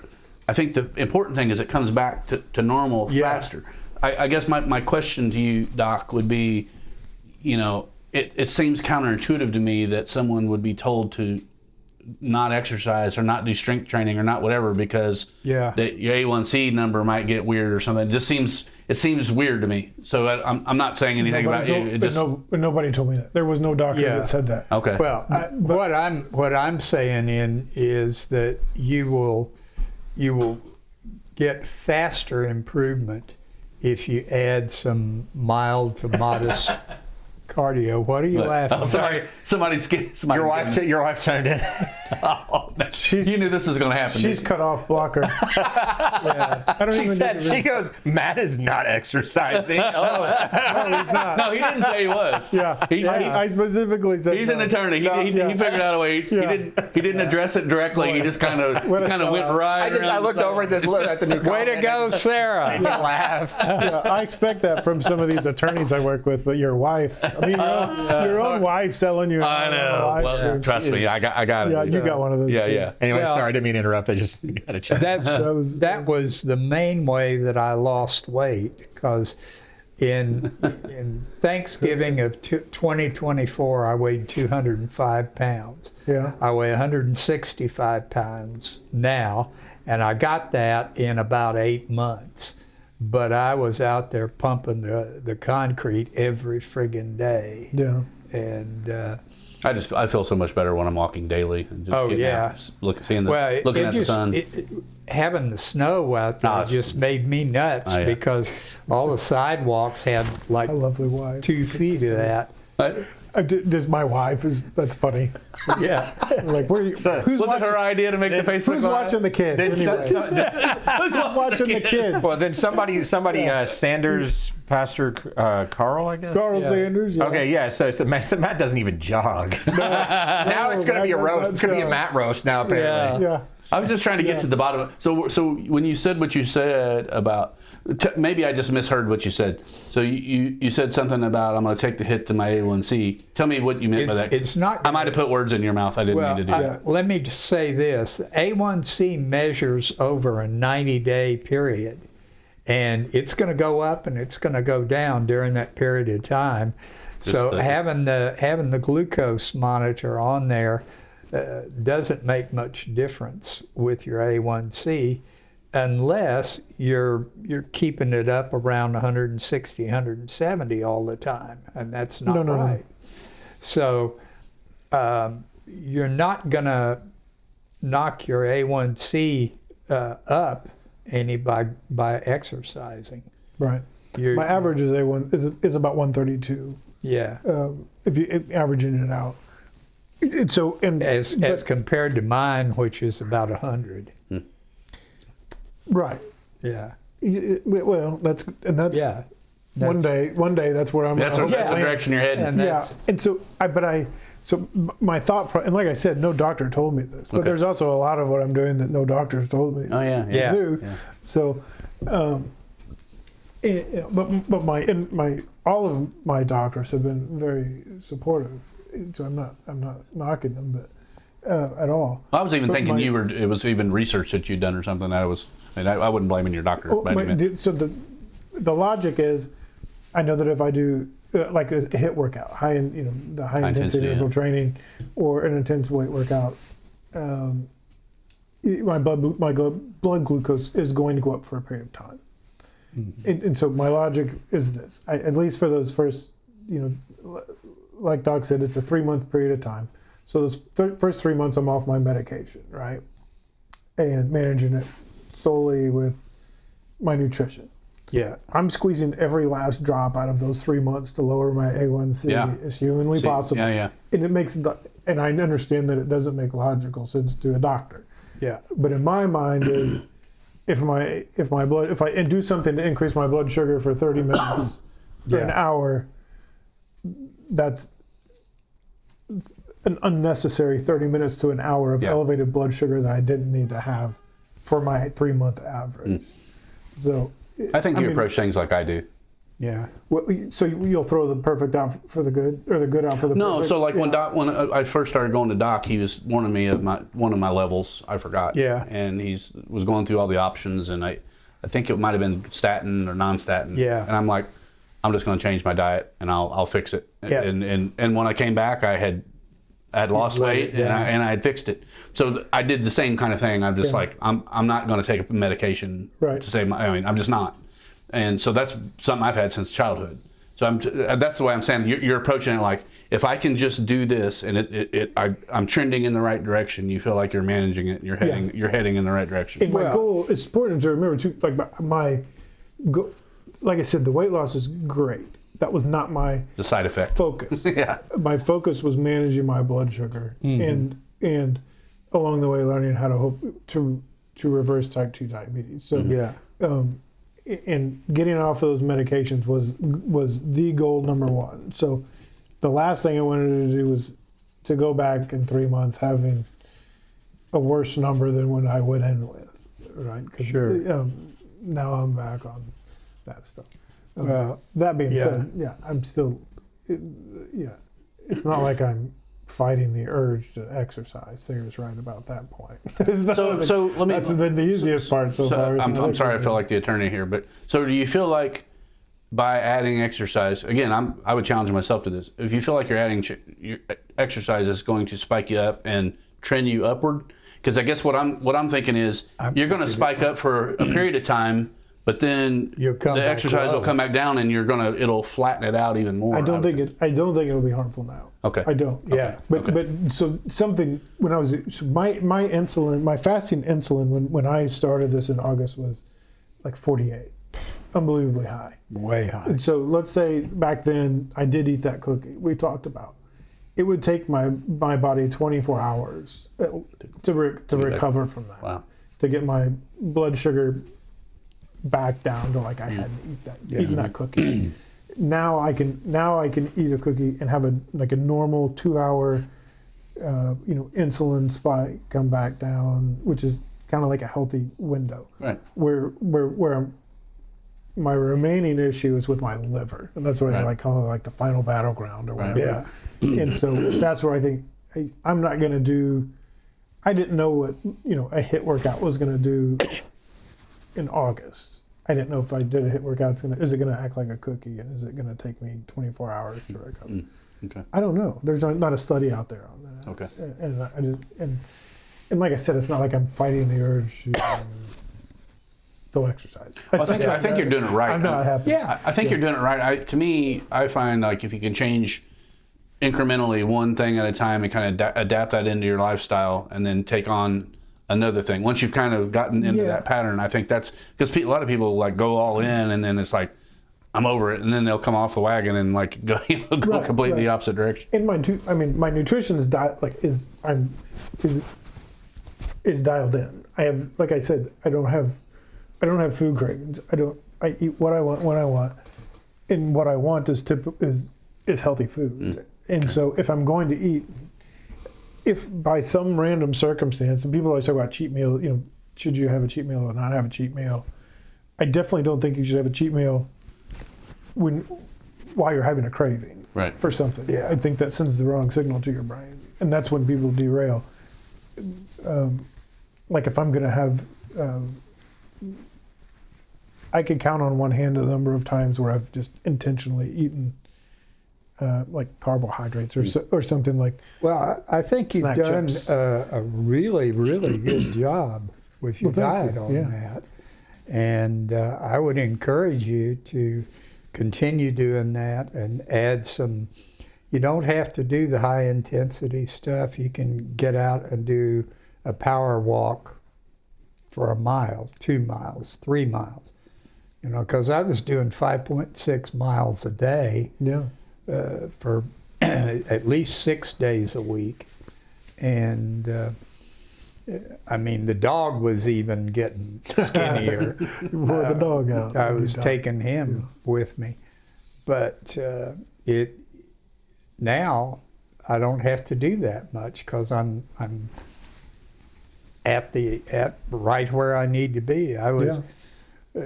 I weighed 165 pounds when I got out of the Air Force in 1991, and I could get back into my uniform now. So that was the big deal. So you're about 6 months into your journey, and you're getting ready. When you have another set of blood work like coming up in the how long? Yeah, next week or two. Okay. Yeah. And so, what's your plan? Well, like how long do you think it's until you're like where you need to be? Are you feeling like you're going to level off at some point, or are you like just going to keep going until you get prime, the prime numbers? I guess what I'm trying to figure out is like, when do I need to have you back on to talk about your journey? Like where you started, where you were when you were here now, and then kind of where we're going to talk about when you come back. I would say another 6 months. It should be a good mark. Yeah. Yeah, and I think there are 100 different things that you can read about how to fix, how to heal your liver. And I think really the only good answer is to lose weight, lose more weight. That's right. Quit putting toxins in it. Yeah. But I've kind of solved. Like I said, I'm really comfortable with that at this point. I don't have to worry about. I'm very intentional about what I eat. Sarah won't weigh in on that one. Well, she did weigh in. She said you also did push-ups instead of taking the glucose tabs, which was interesting. I did that one time. Maybe we should have had her here. Yeah, she's the media personality. Yeah. She's the former news reporter. That's right. Yeah, ironically, so like she kind of did. We kind of were in the same field at one time, and my wife was an attorney, and she was in the same field. We kind of worked on a couple projects together, and then you were the attorney, so we were like kind of had a reverse role, which was kind of interesting. Yeah, but there's a lady. I don't know why I can't think of her name right now. Maybe Sarah can tell us. Yeah, Sarah doesn't remember her name. She knows her name. Keep talking. I'll let you know when she chimes in. Yeah. But she would have. I'm drawing a complete blank. She's always wear these long skirts and that writes on the whiteboard. Gives these talks. She's got a British accent. I know who you're talking about now too. But she would have the people that would come to her place instead of when somebody was having a hypoglycemic moment. Instead of eating the bowl of strawberries, she would have them do push-ups to get their blood sugar to increase a little bit. Barbara O'Neill. Barbara O'Neill, that's right. Okay. She did. She chimed in. I figured, yeah. Thanks, Sarah. Way to go, Sarah. Yeah. Remind me to give her props and credit at the end. We'll just get a babysitter and bring you next time, right? Have her do research and all that good stuff. Yeah. But no, Barbara O'Neill actually knows her stuff. I don't know if you've ever watched her Barbara or O'Neill. not. Yeah, she's got some good Yeah, intel. she's got some really good content out there. Yeah. But yeah, I think after next 6 months to a year, I think is in. So I think and I'm going to incorporate the weightlifting and some other. Sarah, hold him accountable and report back to make sure that he's doing it. She will, and Pastor Carl that's on there. Yeah. Well, he hassles me during the workday, so. Well, okay, so I think we've talked a good while about diabetes. You mentioned thrown some other things our way. Talking about stress, decision fatigue. I think we talked a little bit about cortisol and sleep. Yeah. So when you said let's talk about stress and decision fatigue, like what were you thinking in that? Oh gosh, well, there's a lot of so insulin resistance has more to do with just type 2 diabetes. It's kind of like the Swiss Army knife of things that will kill you. Is that a good way to put it? Yeah. I mean, it's linked to heart. He hasn't disease, used that one, so he might throw that one in his tool belt. Yeah. I mean, basically everything that kills you can be linked back to insulin resistance, or at least to be insulin resistance was a huge contributing factor to it. And conversely, there are a lot of things. There are a whole lot of studies out there on like mental illness, folks with schizophrenia, epilepsy, cancer, a bunch of other things. You throw them on 0 carbs or 20 or less carbs, their problems go away, or seriously improved. Sure. Are you looking at my computer screen? You're queuing up a clip that I'm going to show. No, I'm not. But the thing about cancer is that if you are overweight, if you're say 20 or 30% overweight, then that doubles your likelihood of getting cancer. Mm-hmm. And if you're like in the 50s overweight, that triples it. And plus vitamin D levels probably would interact with that too, wouldn't it? Yeah, it probably would. I'd like to see those studies. I'm not talking about all the cancers. I'm talking about the ones in your abdomen that are going to kill you: liver, pancreas, kidney, and not kidney. It's not included in that, but GI. All of those colon cancer, colon cancers, stomach cancers. And pancreatic cancer is the worst one to have because almost nobody survives pancreatic cancer. Right. I've seen a few that they've caught it early and they've removed it surgically, but if you end up with a cancer, with a pancreatic cancer, it's usually about 9 months, and then they put you in the ground. Wow. Let's show, are you ready for me on the speaker side? Oh, but I got a quick clip, and it's going to key right into kind of what we're talking about here. It was another clip I'll tie it in a little better. from the Maha movement. Let me just read what it says, and then I'll cue it up. So, Harvard doctor has cured schizophrenia using keto diets. So that's the cue into this Robert F. Kennedy. Well, they've always used keto diets to treat epilepsy. Mm-hmm. They found that out back in the 1930s. This is a really short clip, so listen to it. Okay. Dr. Pollan up at Harvard has cured schizophrenia using keto diets. There are studies right now that I saw 2 days ago where people lose their bipolar diagnosis by changing their diet. So it's not only affecting our physical health, it's affecting our mental health as well. And we're asking people now, eat real food, right? Eat protein. Before you switch it off that screen, Trav, you can look to, if anybody watching rather than just listening, he's got the food pyramid over to his left. So once again, the problem is if you want to talk and be heard, I have to have it. Gotcha. So if you go back and watch that clip, it shows the new food guide pyramid. Yeah. But that cued right in, basically. I mean, so like we're going through major mental health crisis at all. You know, it's just going crazy, and people talk about different reasons for it. But I mean, I think if we just fix our diet, we're going to solve so many more things. We are. And it's something like I just heard that today or in the last couple of days, like different immune disorders are like 30% of our national budget as far as treating people with chronic illness. 30% of our national budget. Really? So if we can bring that down 10%, just think of the amount of money that frees up for other things. It's crazy. So I don't know if that kind of ties right into your stress and fatigue. Well, really does. another thing that ties into stress and fatigue is lack of dopamine.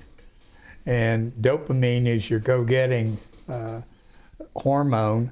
And they now have little patches that you can put on your body for about 9 hours.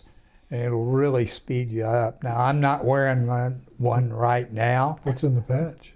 What? What's in the patch? Dopamine. Oh, really? Yeah. Cocaine. No, Okay. it's not. So It's not cocaine. It says it's from plants, but it may be cocaine. God, I don't know. I was just kidding. So don't rush out and get the patch just yet. Let's flesh this out a You little fell bit. for that one too, did you? Well, I feel real good. yeah. Give me another one of those bad boys. It's not like that. You just get more things done. You don't lay in the bed. That's what cocaine is an upper. Like that's. I think we're having the same conversation. Yeah, I think again. we're calling it different things. But Yeah, but dopamine is you just get things done. Get them done right now. hormone. Yeah, so I'm wondering, like, what natural things can we do to elevate our dopamine levels without needing a patch? That's my brain always goes to. Like, what can we do? I know you already do it, but you do something with your phone to silence notifications and things like that. Yeah, but really annoys a lot of people in my life. But. No, I think it's great. Yeah. But if you think about, so I started practicing in 2005. Legal community, of course, was about 10 years behind technology, and no one used email yet. So everything that would come in was snail mail. You get 5 or 6 letters a day with the problems or the issues that you would need to deal with. You would deal with them, call your clients, send a letter out, 5 or 6 letters out. in 05? In 05, yes. No joke. So something comes in, you address it, you put it in a little package, and you ship it out. Yes. Yeah. And so nice and clean. 5 or 6 big ones. These days, that's 30 minutes. Yeah. You get those. You get a day's worth of decisions that from 20 years ago in at least 30 minutes, in just 30 minutes on your phone. And then you add in text messages, emails, some people Facebook message stuff to people, but you can work your brain nonstop all day long if there's no shortage of stuff to consume on that front. And so at some point you need to shut that off. I think you need to talk. You're talking to my wife right now, so keep going. Talking to your wife, yeah. She is always working. If you wonder what increase of anxiety, increase of depression, increase of mental health issues. When she takes it personal, like for clients, she said they're bugging me after hours. I'm like, you don't have to answer. Yeah. You control. And people use text messages like they're like just they think that they should just interrupt whatever it is you're doing at the moment. Right. And whoever holds the phone is the one that controls whether they allow that to happen or don't allow that to happen. So, well, and to me, it's like it's a major distraction. If you're right in the middle of an epiphany, or you're like really solving a big problem, and you're like, I know men's and women's brains work differently, but like, man, when I'm in a focus mode, I don't want to be distracted because I want to get this thing out, and then, like you said, like get it into the package and have it done. Then I can come back and say, okay, what do I need to? What's my next thing that I need to address? That's the key. And I'm terrible at it, and so don't think. I think most attorneys are probably. I'm terrible at it, but because it may be once you're distracted, you may not get your focus back on that the rest of the day. Speaking of distractions, let's see if we get our focus back. Kitty chimed in and said Larry Lutz, MD, has been watching. Just so you know. Oh, nice. Well, I saw some text coming through. I don't know. I can't read the text right now. Yeah, well, I'm just saying. Well, just silence the notification. You get to decide whether or not you read those texts. Did you see how many texts I had? I haven't had no texts. But anytime somebody chimes in on the Facebook Live, I just want to try to bring it up. So. Oh, that's nice. Okay. Yeah, so I don't know if you've kind of said what you wanted to say about decision fatigue is kind of in line with that. I guess when you say that, you're making big decisions for people's lives, and their problems are their biggest problems is their main focus in life, and they basically want to throw that up on you, and then even if you're a really good attorney and it just kind of falls off of you mostly, you still that stuff has to stick on you. You want to answer the question. I think in a perfect world, you want, hey, text me your problem and I'm going to answer it right now. Yeah, but no, you can't. You've got to guard your bandwidth, or you're going to be burnout big time. Yeah. And so but I think that's a struggle for anyone in any profession these days. That's not unique to attorneys. That's very true. Sounds like the dogs are out. Benz is in the front yard. Benz is just saying hello. Hi, Benz. Row. Marshall wasn't thinking if he let the dog out front. My dog shits more than that dog is. But he's probably chasing deer. Yeah. If he catches one, I wouldn't mind some venison. So that's okay. Yeah. All 10 pounds of him, or 8 pounds, or however much. What does he weigh? Probably about 8 pounds, I'd say. Something in that neighborhood. Yeah, so I feel like, I don't know if this is a good segue, but I know AI is affecting a lot of different segments of our economy and different industries at different levels.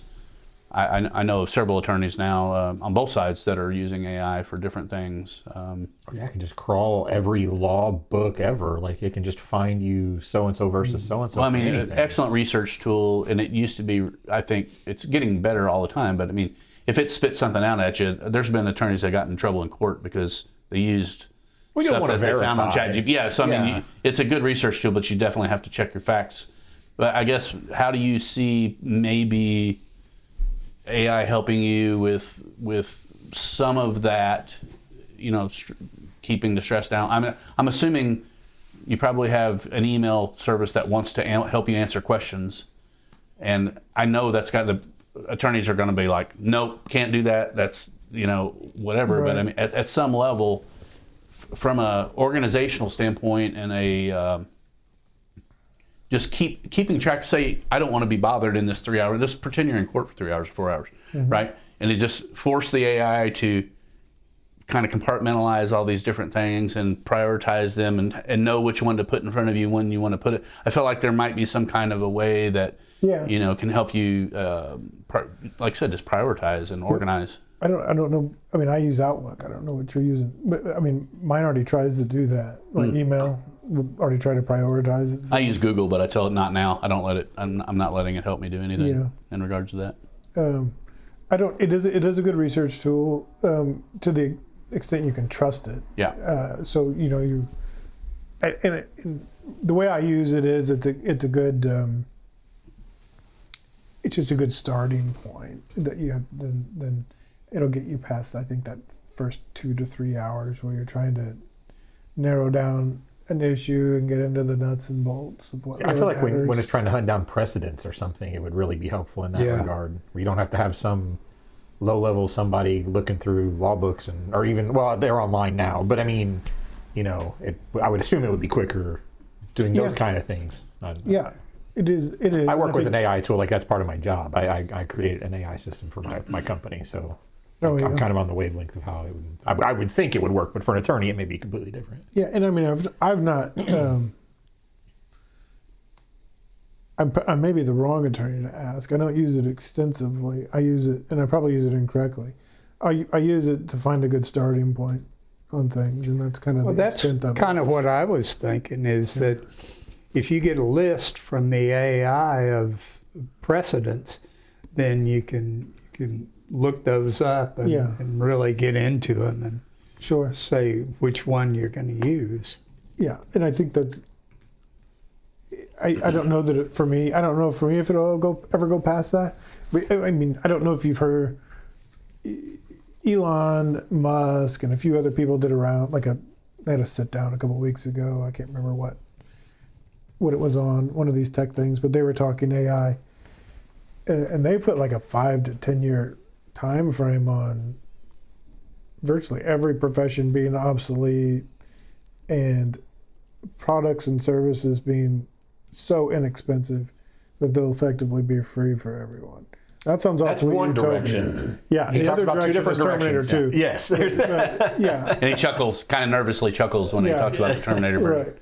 Yeah, I mean, so that's something I'm definitely paying super close attention to, because I'm very into education and what our kids are learning and directionally, where as a dad with younger kids. I got a 15-year-old, 21-year-old's kind of on his own now. He's going to decide what he wants to do. But so the 15-year-old is pre-college, and I did a post on Facebook just to figure out cost-wise what different schools are costing, how much per year, and just getting kind of average what I'm seeing. Depending on what school, a kid's going to have $80,000 to $150,000 in college. And I'm not telling anyone that I'm not if you send him to electrician school. Right. Well, I mean, I'm just talking about. So I'm wanting to give Marshall. I'm doing the research and having conversations with him, but I'm also sharing that with other people just to say, like, here's where my mindset is. How is AI going to disrupt things, and where is it going to disrupt things? Yeah. I've heard the argument you're talking about. Anywhere between 3 to 5 years, 50% of white collar jobs could be gone. Yeah, I've heard white collars are the first to go. And so the other ones, he's talking about electrician and he's talking about plumbers and all that, those will last longer until you have robots that are smarter than humans and potentially able to do the same things that humans do. And people say, well, they can't do that. I don't think they'll have the cognition. They won't have common sense as much. I mean, so they're not going to have the human things that we as humans are uniquely, we uniquely have. Right. But as far as holding a wrench or hitting a hammer in a certain spot, I mean, they do that in factories all the time already. And so I'm on the fence with that. But the disruption side, what you're saying is like, one of his things is ultimate human flourishing. Like most products should be free, most things should be free. And that's the universal basic income. He's talking about high universal basic income even. Right. Yeah. And so again, you got a 15-year-old kid, you got younger kids, much younger. I don't know how old your kids are, but I mean, he's got a really young third grade, second grade. And so like, I'm just trying to envision, and I know he's in the middle of it all. He's in AI, Travis is. And so I'm like, okay, like how if we game theory this thing out, what are the options? What should our kids, and I wrote it down. I don't know if I have it on the whiteboard still. So the things that I'm like, get better at all things that are uniquely human, meaning like leadership, speech, debate, common sense, like get hands-on. And one of the things I think that Elon Musk has talked about also is just being a generalist, like a Renaissance man. Go try this, do this. If you don't like it, go try that. I mean, when you don't have to work. Polymath is. Yeah, polymath. Well, if you don't have to work, then you can just go all in on something and see if that's what, I mean, if you wake up in the morning and that's all you want to do, go do it. And especially if you don't require money, like do it when they're young. I'm trying to like, how early can we introduce these things to kids to really understand what they're going to be good at? See, unfortunately, I see a different side of all that. Terminator. I think I don't see that side of it. I don't necessarily see. I see maybe three sides. Maybe one side is Terminator. Maybe one side is the high universal basic income. But I think there could be somewhere there where there's not necessarily that high. There's going to be some way that companies are going to pull more of that money. I mean, maybe everybody will get $50,000 a year or something. But I'm not seeing like where you can go buy a yacht just to go sail around the world. None of that makes sense to me. Yeah. And it may be there. You're saying somebody's going to be greedy? Companies, yeah. But piggybacking off what you were just talking about, though, my concern is the unfortunate kind of how lazy the world is, or especially I hate to say this, but like kind of also the United States. Like if people didn't have to work, they're not gonna work. And if they don't need to work, are they really going to want to push themselves? Some will. You say some people. I say some people. Like I can't imagine not working, doing something, achieving something. Doing something, right? Me either. I've been working my entire life. But we've already got the people that you're talking about. Well, yes, but I think it's going to be even worse. I think we're going to have even more. I think depression could possibly skyrocket. This could be a really good conversation between you and me. I'll push back on you. Well, okay. But I just feel like if you're doing something that you enjoy doing, right? And most people don't. You get so forced that. But there are a lot of people that don't really have like one thing that they just super enjoy. But you're always going to have lazy people. You're going to have people that don't want to do anything. I mean, I don't know how you're ever going to change that. But like if you introduce things and it's not all about money and how much money can I make? I want to go make $1 million doing this thing. Like you're always going to be able to create a business or a product and maybe do that. But like if you don't have to have the money to survive, I think that is a challenge. What you're saying is a challenge that we have to overcome. Like there are going to be lazy people always. There are going to be people that don't want to do anything, and unfortunately, I don't know how you can ever change that. But there are going to be people like us. I mean, I don't see my kid sitting around and not doing anything. No, and I'm not. No, and I don't see mine doing that either. But I can see a lot of kind of. I mean, have you seen the movie Idiocracy? Like what is it? Idiocracy. By any chance? Oh, it's actually a really great movie. I have to watch it. It's a guy in today's time gets frozen. He gets cryogenically. He's supposed to be in a 1 year long test for a military somebody. He gets frozen for a year. Him and another person, and then they're supposed to be thawed in a year and see how it works or whatever. Well, somehow that scientist loses his funding or whatever. The cryo things get put anyway. Like 200 years pass, and then he gets woken up. And what has happened is that the kind of intelligent individuals or individuals with higher drive found that it wasn't a good time necessarily to have children yet. They wanted to get their careers going or whatever it might be, and so they're not having kids, and maybe they eventually have one kid, but then you get people who don't care, who are just spitting out kids like crazy, or one moron who's knocking all kinds of people up, and it becomes this. You mean like a basketball player? This world, well, it becomes this world where stupidity just gets higher and higher and higher, and intelligence gets lower and lower and lower, and eventually people just kind of forget how to do things. For instance, their crops aren't growing because they're trying to put some type of like a Mountain Dew alternative because they think that's like nobody drinks water. Water's in the toilet. Like anyway, that's kind of, I'm going off on a weird tangent. All that I'm saying is it kind of looks like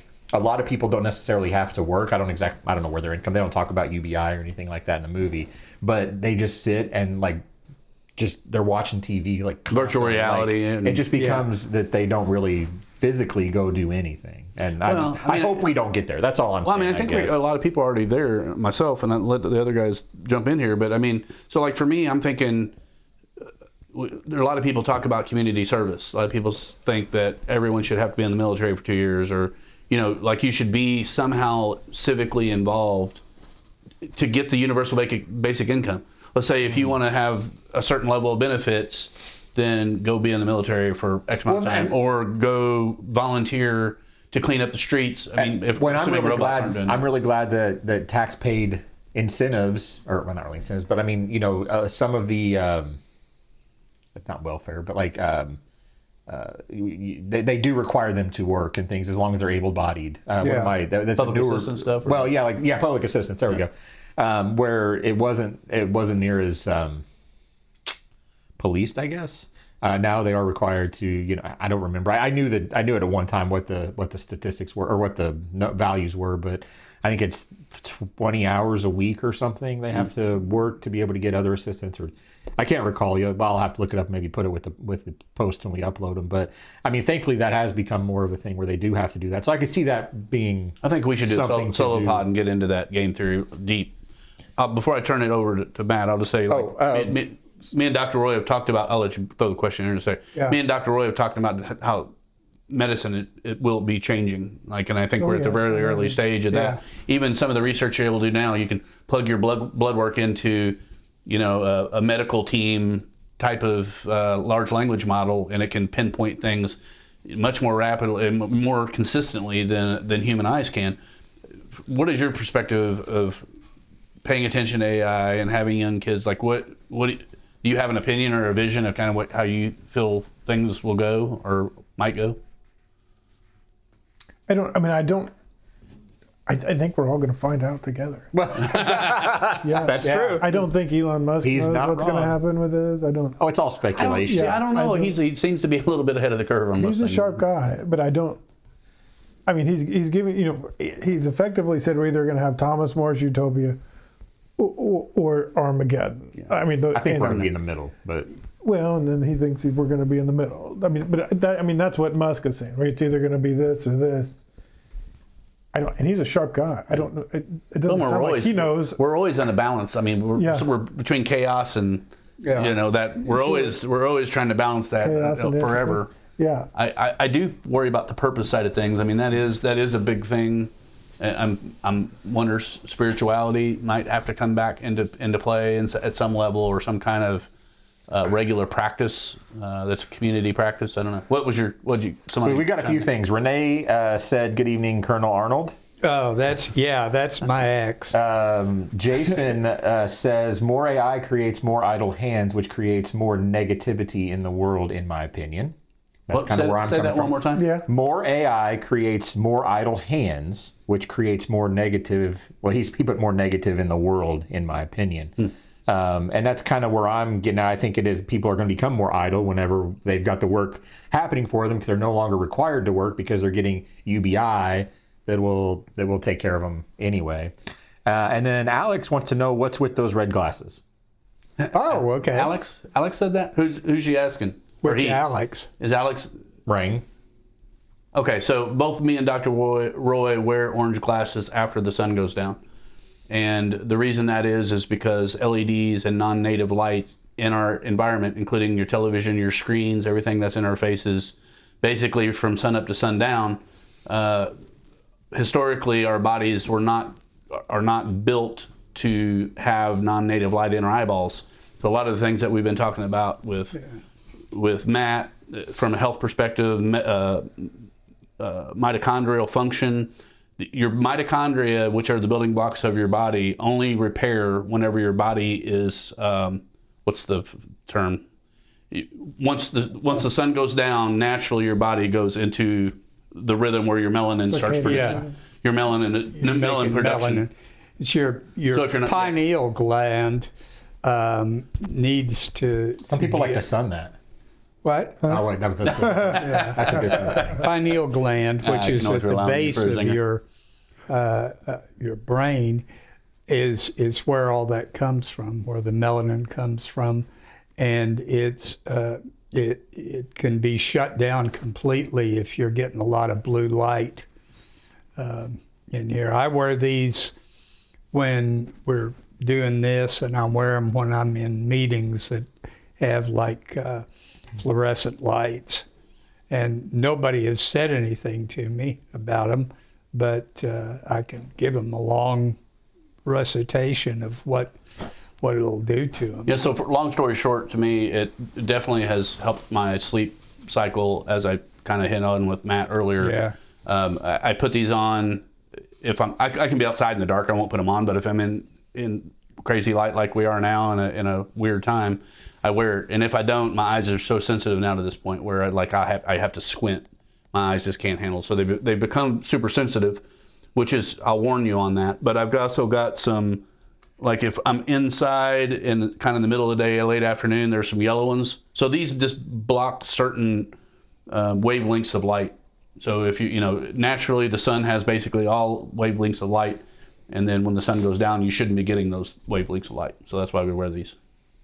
I think we did a good job. Yeah, but we were talking about AI, and I don't know if we want to go back to AI or if we were done with that. But well, I mean, I'm never done with AI just because I feel like that is kind of the leading thing out right now that we can all be optimistic and hopeful for, but we also need to be very. I don't think it's going to be the utopian side of that, where everything is just so cheap. And he's got the humanoids that he factors into the equation with the robots that do everything for everyone. Humans have corrupted everything.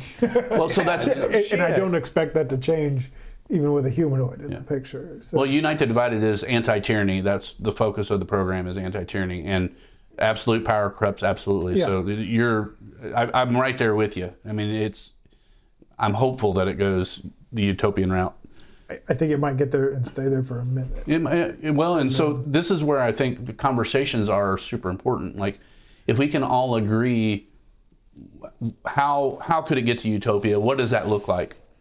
What should we be cautioning ourselves about and talking about regularly whenever it starts going in the other direction? Like, I feel like this is where the civilians need to be having governance and conversations. One of the things that me and Travis talk about all the time is talking about private LLMs, basically, which are your own security network that shield you from bad AI. Like, because there's AI that's going to be on our kids' phones in the future, even your phone. I mean, it's trying to flip that dopamine switch on you. It's sending you that next video, and next thing you know, an hour later, you look up and, like, where did that time go? Sure. So, I mean, I feel like I've just figured out a way just to turn the thing off and not pay attention to it. But I do a lot of research, so I'm doom scrolling through some things because I'm trying to find clips that I feel are trying to put a narrative together, but and I throw a bunch of crap at you all the time. Middle of the night. And so, but at the end of the day, I think that's why this conversation is so important, Matt. And we could sit here and ponder and say what we think is going to happen, but unless we're talking about it and like really forcing the issue, we can't allow government to take it over. No, that's the worst thing that we could ever talk about. But we know it's going to try. Oh, it's been trying. And if it's not the government we have now, it's going to be. There's always going to be a group of people that are trying to climb on top of the hill. Yeah, always a potential. So that's my only point with it. Would it be great if things were so cheap, no one had to work and all that? But that's kind of everybody's fed, everybody has a roof. Kind of an anti-biblical principle at that point too. Yeah, I don't know that. Well, I mean, the technological side of it is true. I mean, technology, in a sense, always works itself to almost zero. Like the technology imagine a razor phone, how much that cost back then, how much it cost us to get it when you had the newest, latest, greatest one. Now you could probably get it for $5 or something crazy. And this phone, which is not the latest Apple, but I mean, stupid amount of money they charge for it. Mm-hmm. That thing's going to be a dinosaur pretty soon, right. And so this thing will be super cheap. So I mean, technology, if done right, it always does kind of go to zero. It's really, really close to zero. Obviously, the minerals and that kind of thing is an issue. You got to have the right things to build the things. But like, I feel like things will get close to cheap, close to free. A lot of things could. I'm thinking about farming now, and like, can I have a farm that you want organic potatoes, and I'll sell you organic potatoes, and you have some cows, and we set up a co-op, and that's how we. And kind of the way, and I wish I could remember the other two guys on this panel. The way it's presented is, you and I don't need to get into farming anymore. There'll be so many humanoids, and he's talking, tens of billions of. And so one of the reasons everything is so cheap, basically free, is because the labor costs have gone to nothing. Sure, yeah. there's nothing left for us to do. You and I don't have to dig for potatoes anymore. Well, but won't somebody still own the companies and have to buy these robots and have to upkeep these robots? So, I mean, I think there will be a cost of labor of some sort. There has to be. This money has to exchange hands somewhere in this equation to me. I would expect that to be true, but according to Elon Musk 2 weeks ago, that's not how he sees it playing. I think one direction. Most of the I'd say the top 10 tech people and all this stuff will probably end up having most of the money, and we'll have to figure out a way to not have them have most of the money. Yeah, I mean, I don't know how that's going to go. We've got a few more things. Yeah, I don't know. We have a few more things. Alex said, have you noticed a change in your wellness? And thank you for answering about the red glasses. Yeah, absolutely. Yeah, go ahead, Doc. Absolutely. Yeah, I sleep better, and I can move around better, and I just overall feel better. My gut issues, I've had gut issues since I was a kid, and they've gotten kind of progressively worse until I forgot when we bought these. Is it 2 years ago, Christmas? Yeah, it's 2 years ago.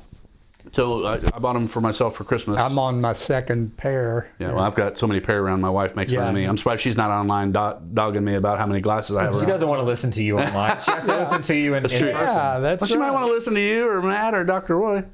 So definitely a big improvement in my gut. Definitely a huge improvement in my sleep. Sleep was the biggest one for me because I was just tossing and turning a lot and not getting really restful sleep. And like I said, when the circadian rhythm turns on at the right time and turns off at the right, off at the right time, I just think it's peak health. So yeah. And Renee is curious as to how would that affect a night shift employee? How do you think? Yeah. Well, if your business if they allow you to wear them. Yeah, you can wear them when you're working at night because the same light is coming in and messing you up, and then you can't sleep during the daytime. So wearing glasses like that, she's talking about her sister, I think, who's a night person. And do they have to wear safety glasses or anything like that? No, she works in a hospital. Oh, okay. Yeah. So that would certainly help her get better sleep. So I would recommend those if you want to get her some, Renee. Yeah, and the shift worker side of thing, that's just tough. Yeah. I mean, especially if they're rotating shifts, I can't. I mean, it's difficult. Julianne said that she has a red cover for her phone screen. Mm-hmm. Then Renee asked if it helped. She said that she thinks it does. She said it feels like it does anyway. Since I'm assuming since that's because that's the thing that she uses the most. Yeah, Renee, I think Travis. I had one on my computer, and Travis made me take it off because we were. And you didn't have a screen cover. You used night shift. Yeah, I have night shift. But just the same concept. It turned my screen orange. Yeah. So I definitely think a screen cover is helpful. Nathan says, thanks to each of you for taking the time to have these conversations. You're welcome, Nathan. Yeah, and then Renee said exactly, I'll recommend it to Amy. Thank you. Yeah. Cool. And now we're caught up, so now we can get back in it. Okay. Yeah, so I think here's what I've ultimately, when I game theory just 2 years ago, because I did a podcast with one of my buddies, Toby, and basically I was Paul Revere on AI is what was the series of podcasts that I did with him, and it was just basically early warning of what I thought would be coming, and mostly it has to do with, first of all, talking about it, acknowledging that it's coming. I mean, we unleashed social media onto our kids without having any kind of discussion about it, and all of a sudden, kids were in TikTok doing all kinds of crazy things and eating Tide Pods, and I mean, no conversation about it at all. So I feel like, to me, end goal, what I believe as AI gets bigger and stronger and more closer to singularity or sentience or whatever you want to call it, is we all need to be auditors. I mean, and we need to be talking to each other. We need to be auditing the AI. We need to be holding AI accountable. I send Elon Musk so many questions cursing Grok Heavy, which is the $300 a month, because it just makes stupid mistakes. I'm like, I've told you about this mistake 3 times. If you're a large language model and it says, well, it's, here's the problem that we have. If you have a media apparatus that puts thousands of articles, like the Mockingbird Media Project, where they're all saying the same thing about the COVID at the same time, then the AIs are learning from that, and they think because all these people are saying it, it gives more weight to that. Right. So for me, we need a weighted structure of, I don't want people that agree with someone else and are right part of the time. I'd rather people go against the grain and said, I don't think you're right. I want to be wrong, and prove me wrong. And if you can prove me wrong, then that makes everything better. But AI can't do that on their own, on its own, and I don't think it ever will be able to. No. So we have to teach our kids common sense. We have to teach them how to speak up when they think something is wrong.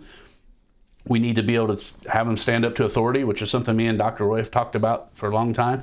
It's antithesis of what our school system does. They want you to sit down, shut up, Submit. Yeah. check the Yeah. boxes, whatever. So, but at the end of the day, you don't want them compliant and okay to just go along whenever the AI tells them to do something. You're like, well, is this really the best thing? And have a conversation with another human. And what do you think? And like, this is where I come back to the debate and the speech. And I'm sorry I'm rambling, but I feel like this is kind of this is really a point in time where we have to get this right. And we have to agree consensus level, like, what are we doing as a society? What are we doing as Americans? What are we allowing to happen to us? We need to be in the game. That's why I have And if people that's not gotten right, if that conversation isn't had and you don't get the answer right, then you're going to lose the ability to be the auditor altogether at some point. Yep. And I don't know when that. I mean, no one knows when that point is. Well, that's why I think the independent, solo-owned large language model type of AI, where it's built for you to protect you and your kids, to fend off bad AI, to fend off attacks, to fend off hacks, all the things that computers and people can do. Like, that's another part of it. So we'll always need people that are sitting and trying to build better AIs, because what if your robot that's building, or your AI, starts off being owned by the perfect person with the utopian mindset that's going to give all the money back to humanity, and then it gets compromised and taken over by Dr. Evil? I mean, you got to have that kind of reverse. I think some of the issue is it can compromise itself. I mean, you don't know at the very onset of the learning stages of this artificial intelligence, a seed can unknowingly be planted that throws this thing off at some point along its IQ pathway, right? So the more intelligent this thing gets, you may have planted a landmine in there that you don't even know about. Well, I sent you a clip. I believe I sent you the clip of the some of the tests that they're doing where AIs try to make sure that they remain, like they can't be shut off, like they don't want to be shut off. They feel like it's death, like they refer to them as being killed or dying, and they'll even allude to using physical means or making threats to people who would try to shut them off. But It's the how conversation. Well, yes. And I think that even if we get all that squared away, going back to a previous podcast that we had, I think that if we want our AI or AIs to be safe, or to not be, what would be the word? To not be taken over by another country's AI or something, that's where we need those data centers that a lot of people have been so against. Our AIs need the power to be able, I mean, when you start to talk about computations, and you talk about say teraflops of computations, that's going to be almost like the amount of men you have on a battlefield.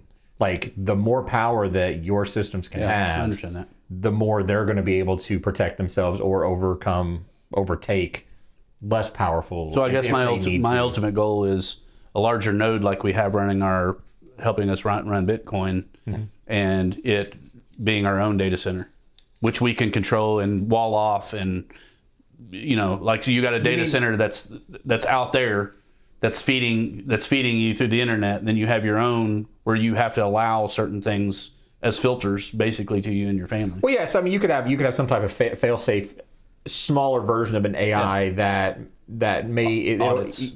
will gather information from the internet, but will still be able to maintain itself. I'm talking about, give you a report. Like, I want to say, like, something has changed big here. Like, I want to focus on these things.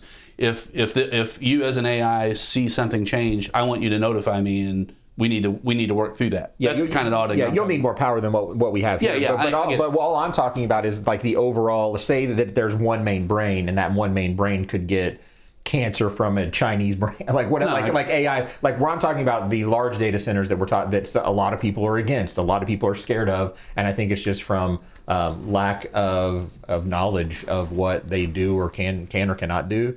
But I think having more and more of those, unfortunately, does put more of a strain on the electricity, and it does deal with water implications. That's as much as I hear more concern on the environmental and costs than I do. But I also think that since the world is going to come to a point where I believe every sovereignty is going to have its own version of its own AI, because everything is going to then be fought, I think, in not really in the internet, but in virtual.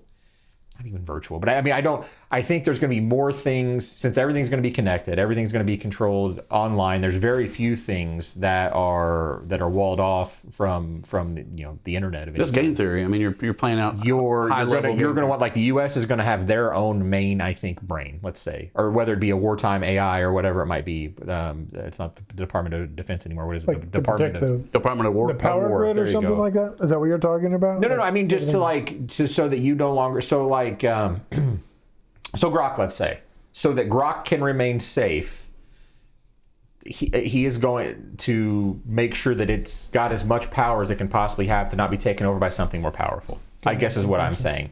So yes, if there's different use cases, so if for some reason the water department has their own AI for some reason or whatever, I mean, they're more going to be on some type of closed circuit just programming probably. I doubt they're going to necessarily run off AI, but those AIs can connect. I mean, if it's online in any way, even if it's to a point, even if we've got like 256-bit encryption, a quantum computer run by an AI system is going to be able to penetrate that fairly quickly. Mm-hmm. Yes, it takes a lot of computations, and right now we're years, probably decades to break a 256-bit, or even if you go something as complex as a 512-bit, then you're going, centuries. But once quantum computing becomes a little more mainstream, I don't mean everybody's household has one, but I mean like governments have them and different, utilities might have them, whatever it might be. I think that nothing is necessarily going to be safe unless there are AI systems in place to protect you, I guess is kind of where I'm going with that. I just want to throw this in there for anybody watching live that maybe didn't hear our conversation from last week. We shared a clip about Elon Musk building data centers in space. Mm-hmm. Yeah. So that's something to talk about, because we're talking about how quickly do we need to roll out data centers? What does that look like? What footprint does it leave? All the rational, intelligent conversations about how much is it going to cost us? How much more is it going to pull from our grid? Water, and there, so both Travis and Joe had a really good comeback to the water, which a lot of people have concern about water contamination or using water that we don't already, quote unquote, don't have enough of.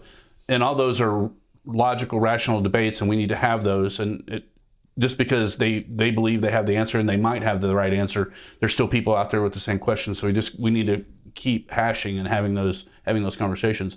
I guess at the end of the day, my biggest thing is like, I'm worried about whatever footprint it may or may not leave. And if it takes 3 years to build data centers at scale here, and potentially we can build them and get them into space in 3 years, I mean, what are we really doing? We need to have a plan. We need to be in on the conversation about, okay, this is phase one. We need some data centers in our backyards, or up connected to a river or whatever.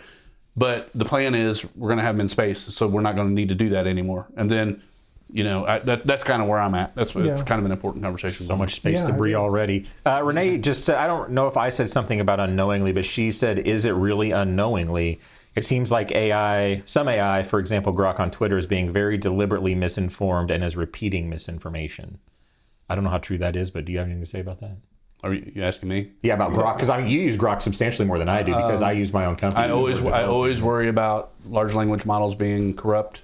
Yeah. And building off of the wrong models. They've used fact checking groups that I'm like, why are you sending me somebody that I can fact check their fact check and prove wrong right now? Yeah. A lot of the conversations me and Dr. Roy have had about health and how it's changing. I mean, it'll directly say stuff. It'll say stuff opposite of what my is saying right now, Yeah. even though they have like science that doesn't have pharma corruption saying this is what we're seeing.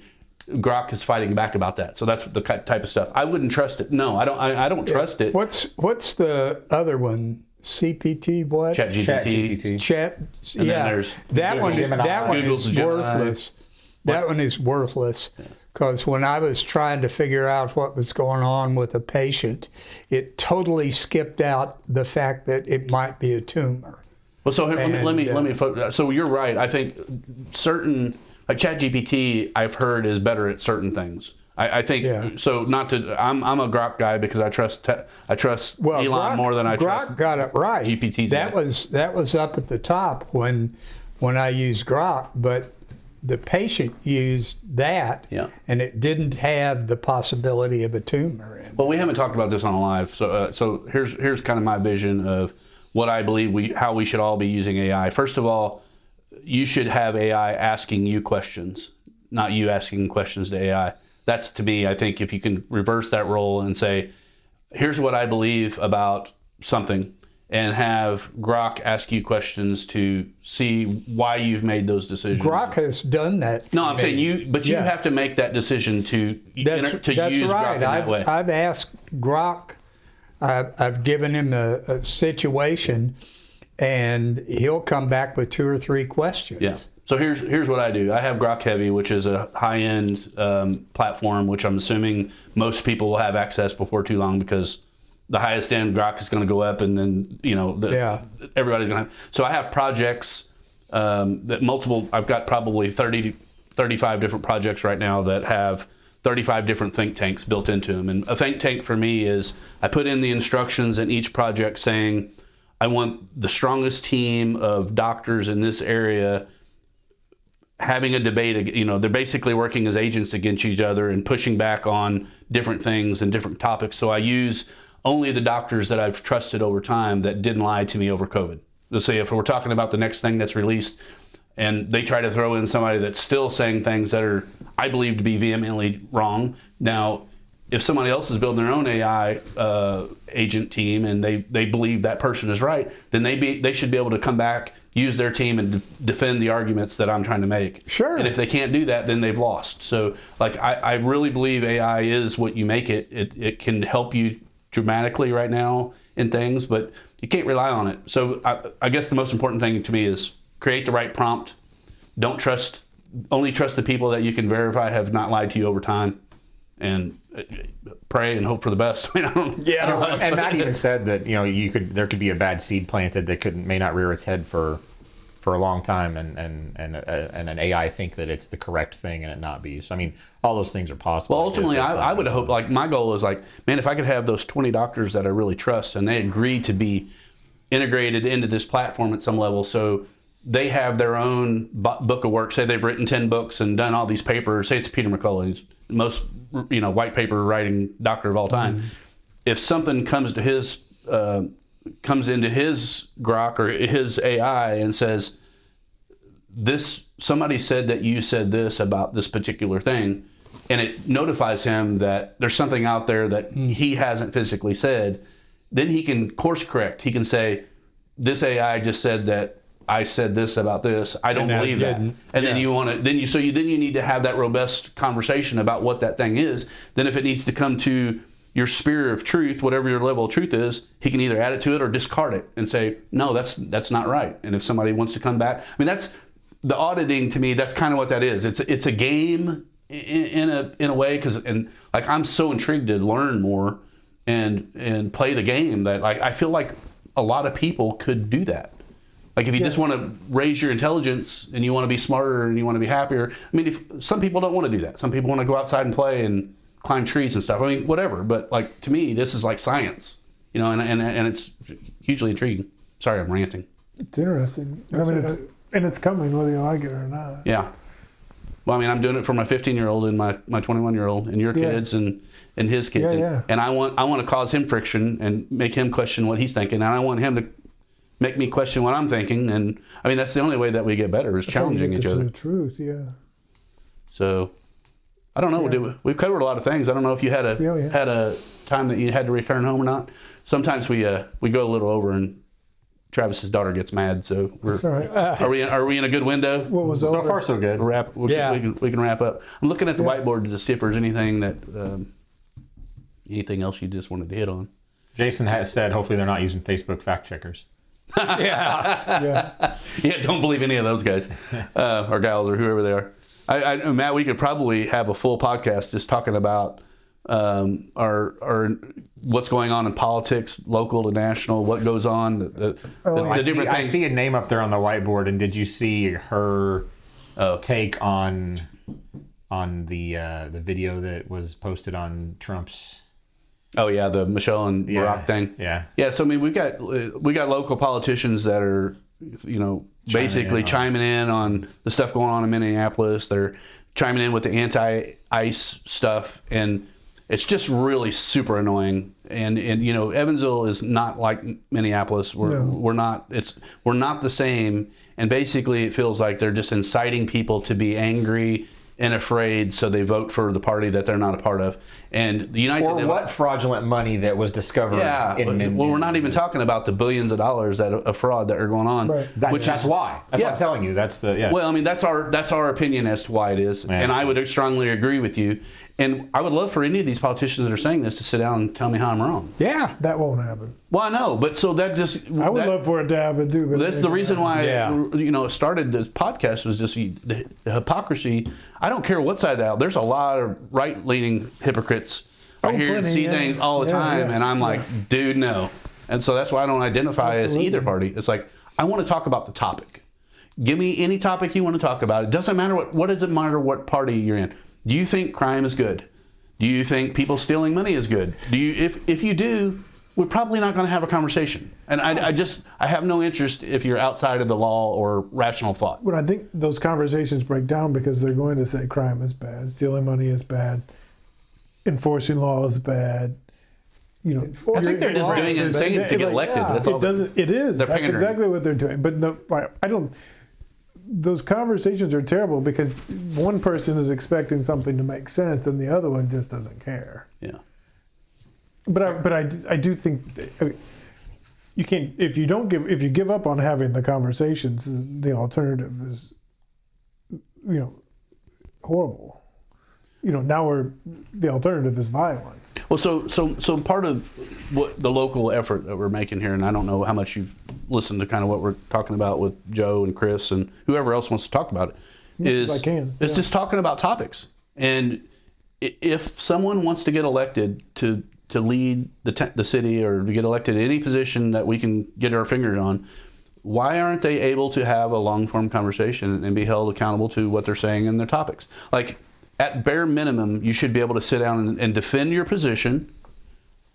We don't have to agree. There's probably a lot of things you and I don't agree on. But we're not going to talk about them today. There's a lot of things me and Dr. Roy don't agree on. A lot of things he and I don't agree on. And guess what? At the end of the day, we hug it out. We knock it. Usually I pay him in bourbon. I'm not doing that tonight. But it's like, so we're doing it because we feel it's necessary to have civil conversation.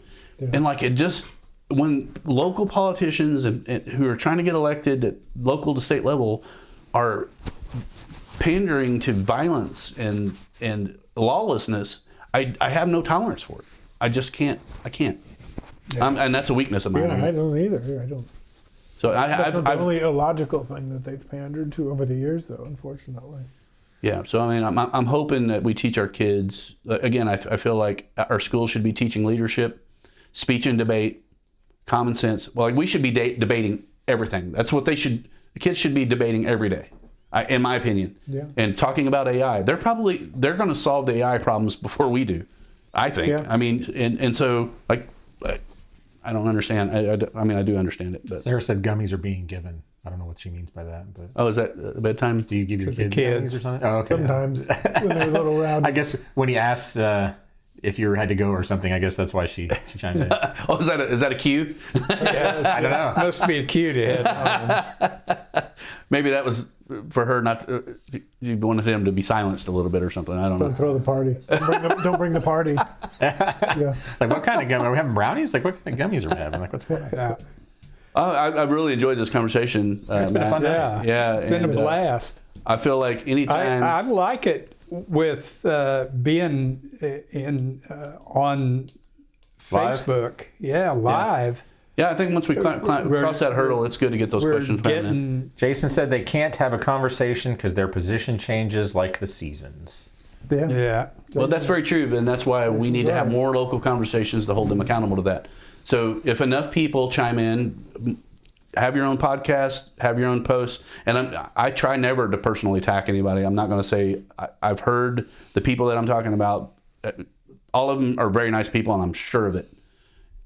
But if you're trying to get a position in government, you need to be able to talk about your positions. And talk to people that don't agree with you.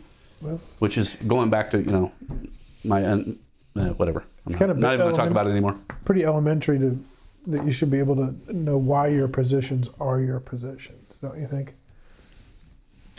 It seems logical. I highly recommend you and anybody that is intrigued by this. Dad Saves America did a whole series. There was like 5 or 6 podcasts about the death of debate, and he basically went in and he was one of the professional debaters. He was a master debater. Yeah. There you go. There it was. That's the sign. There you go. But if you watch that series, it really talks about what our kids, even the kids that are on debate now, they weren't allowed to debate certain topics because of political correctness. And just how bad that got so fast. If certain topics are off the table, that's debate it out. If it is something wrong, then then debate it. Then pick the side that you think is the right side. When we sat with Noah Robinson, the sheriff, and he was talking about an influencer that's saying anti-Semitic things, but the guy had a point and a very significant following. Like, he has more people following him than a lot of the people we consider influencers. And he's like, why would you share a clip of his? You're platforming him. We should not platform people like that.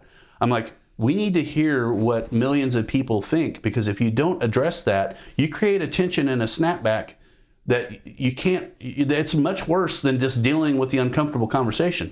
Like, you're creating a bunch of silent, angry people who are going to revolt and rebel and do war. I mean, it always ends that way.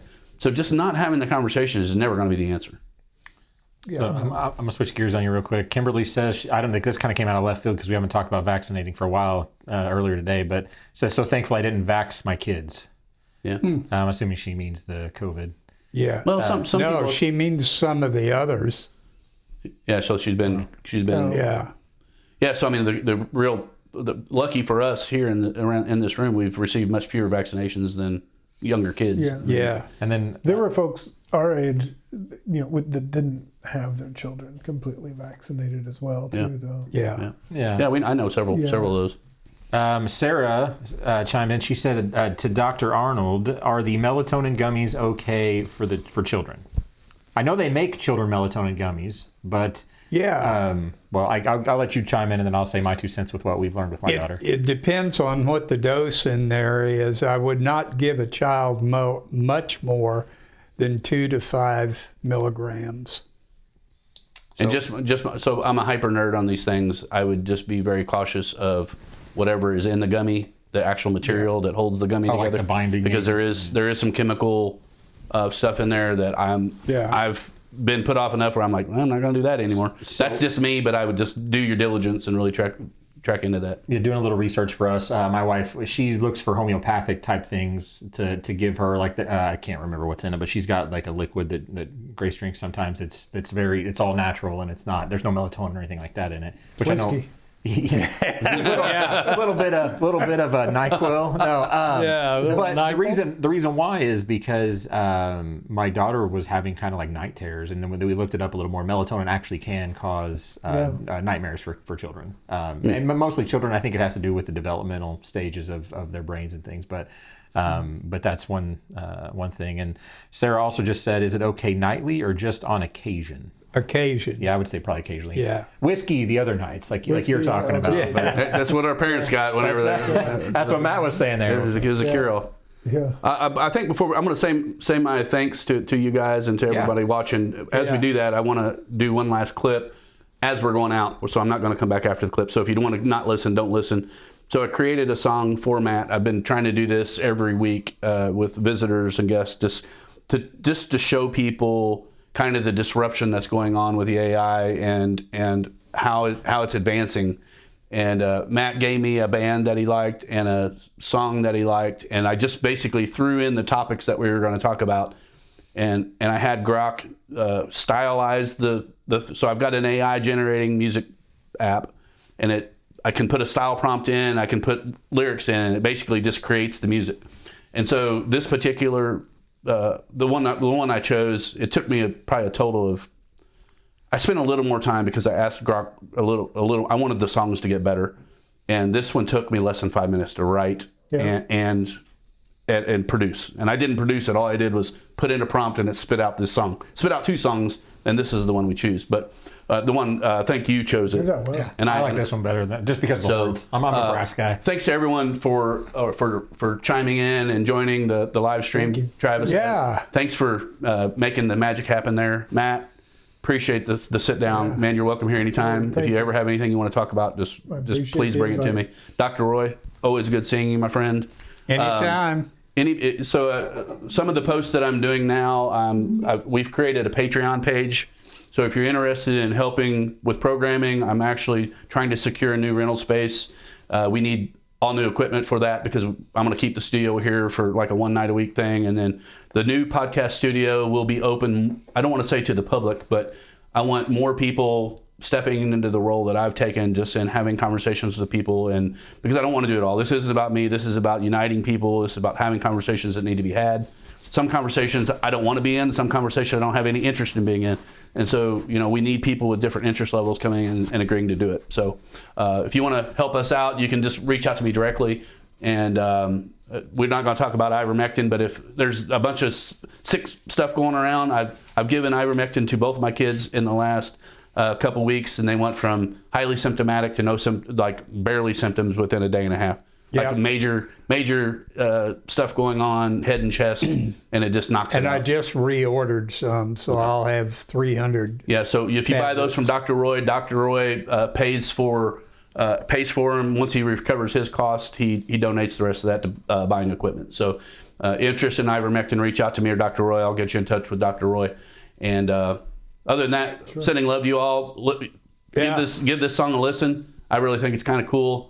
I think it's the best one to me. I think it was the best kind of just produce. It sounded like more natural. Like some of them, I'm able to hear the AI music. I'm like, that's definitely AI. This one's pretty good. It sounded great. Yeah. All right. Here we go.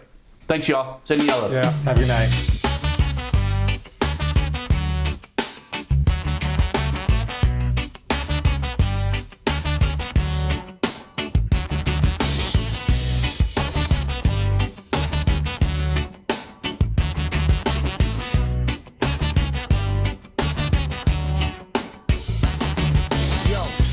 Creep in the glow of the screen, chasing decisions like ghosts in a dream. Wires tangle, minds on overload, pushing through fog on this endless road. Heartbeat racing, fuel running low, bodies whispering, time to let go. Flip the switch, dim the electric fire, reclaim the pulse, lift a little higher.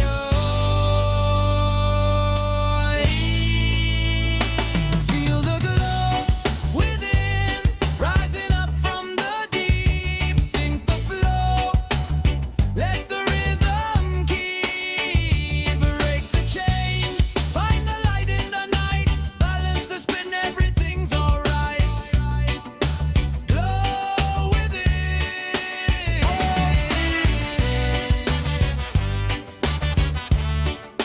Rise and align, let it shine. Echoes of hustle dividing the day. Waves crashing wild, pulling every which way.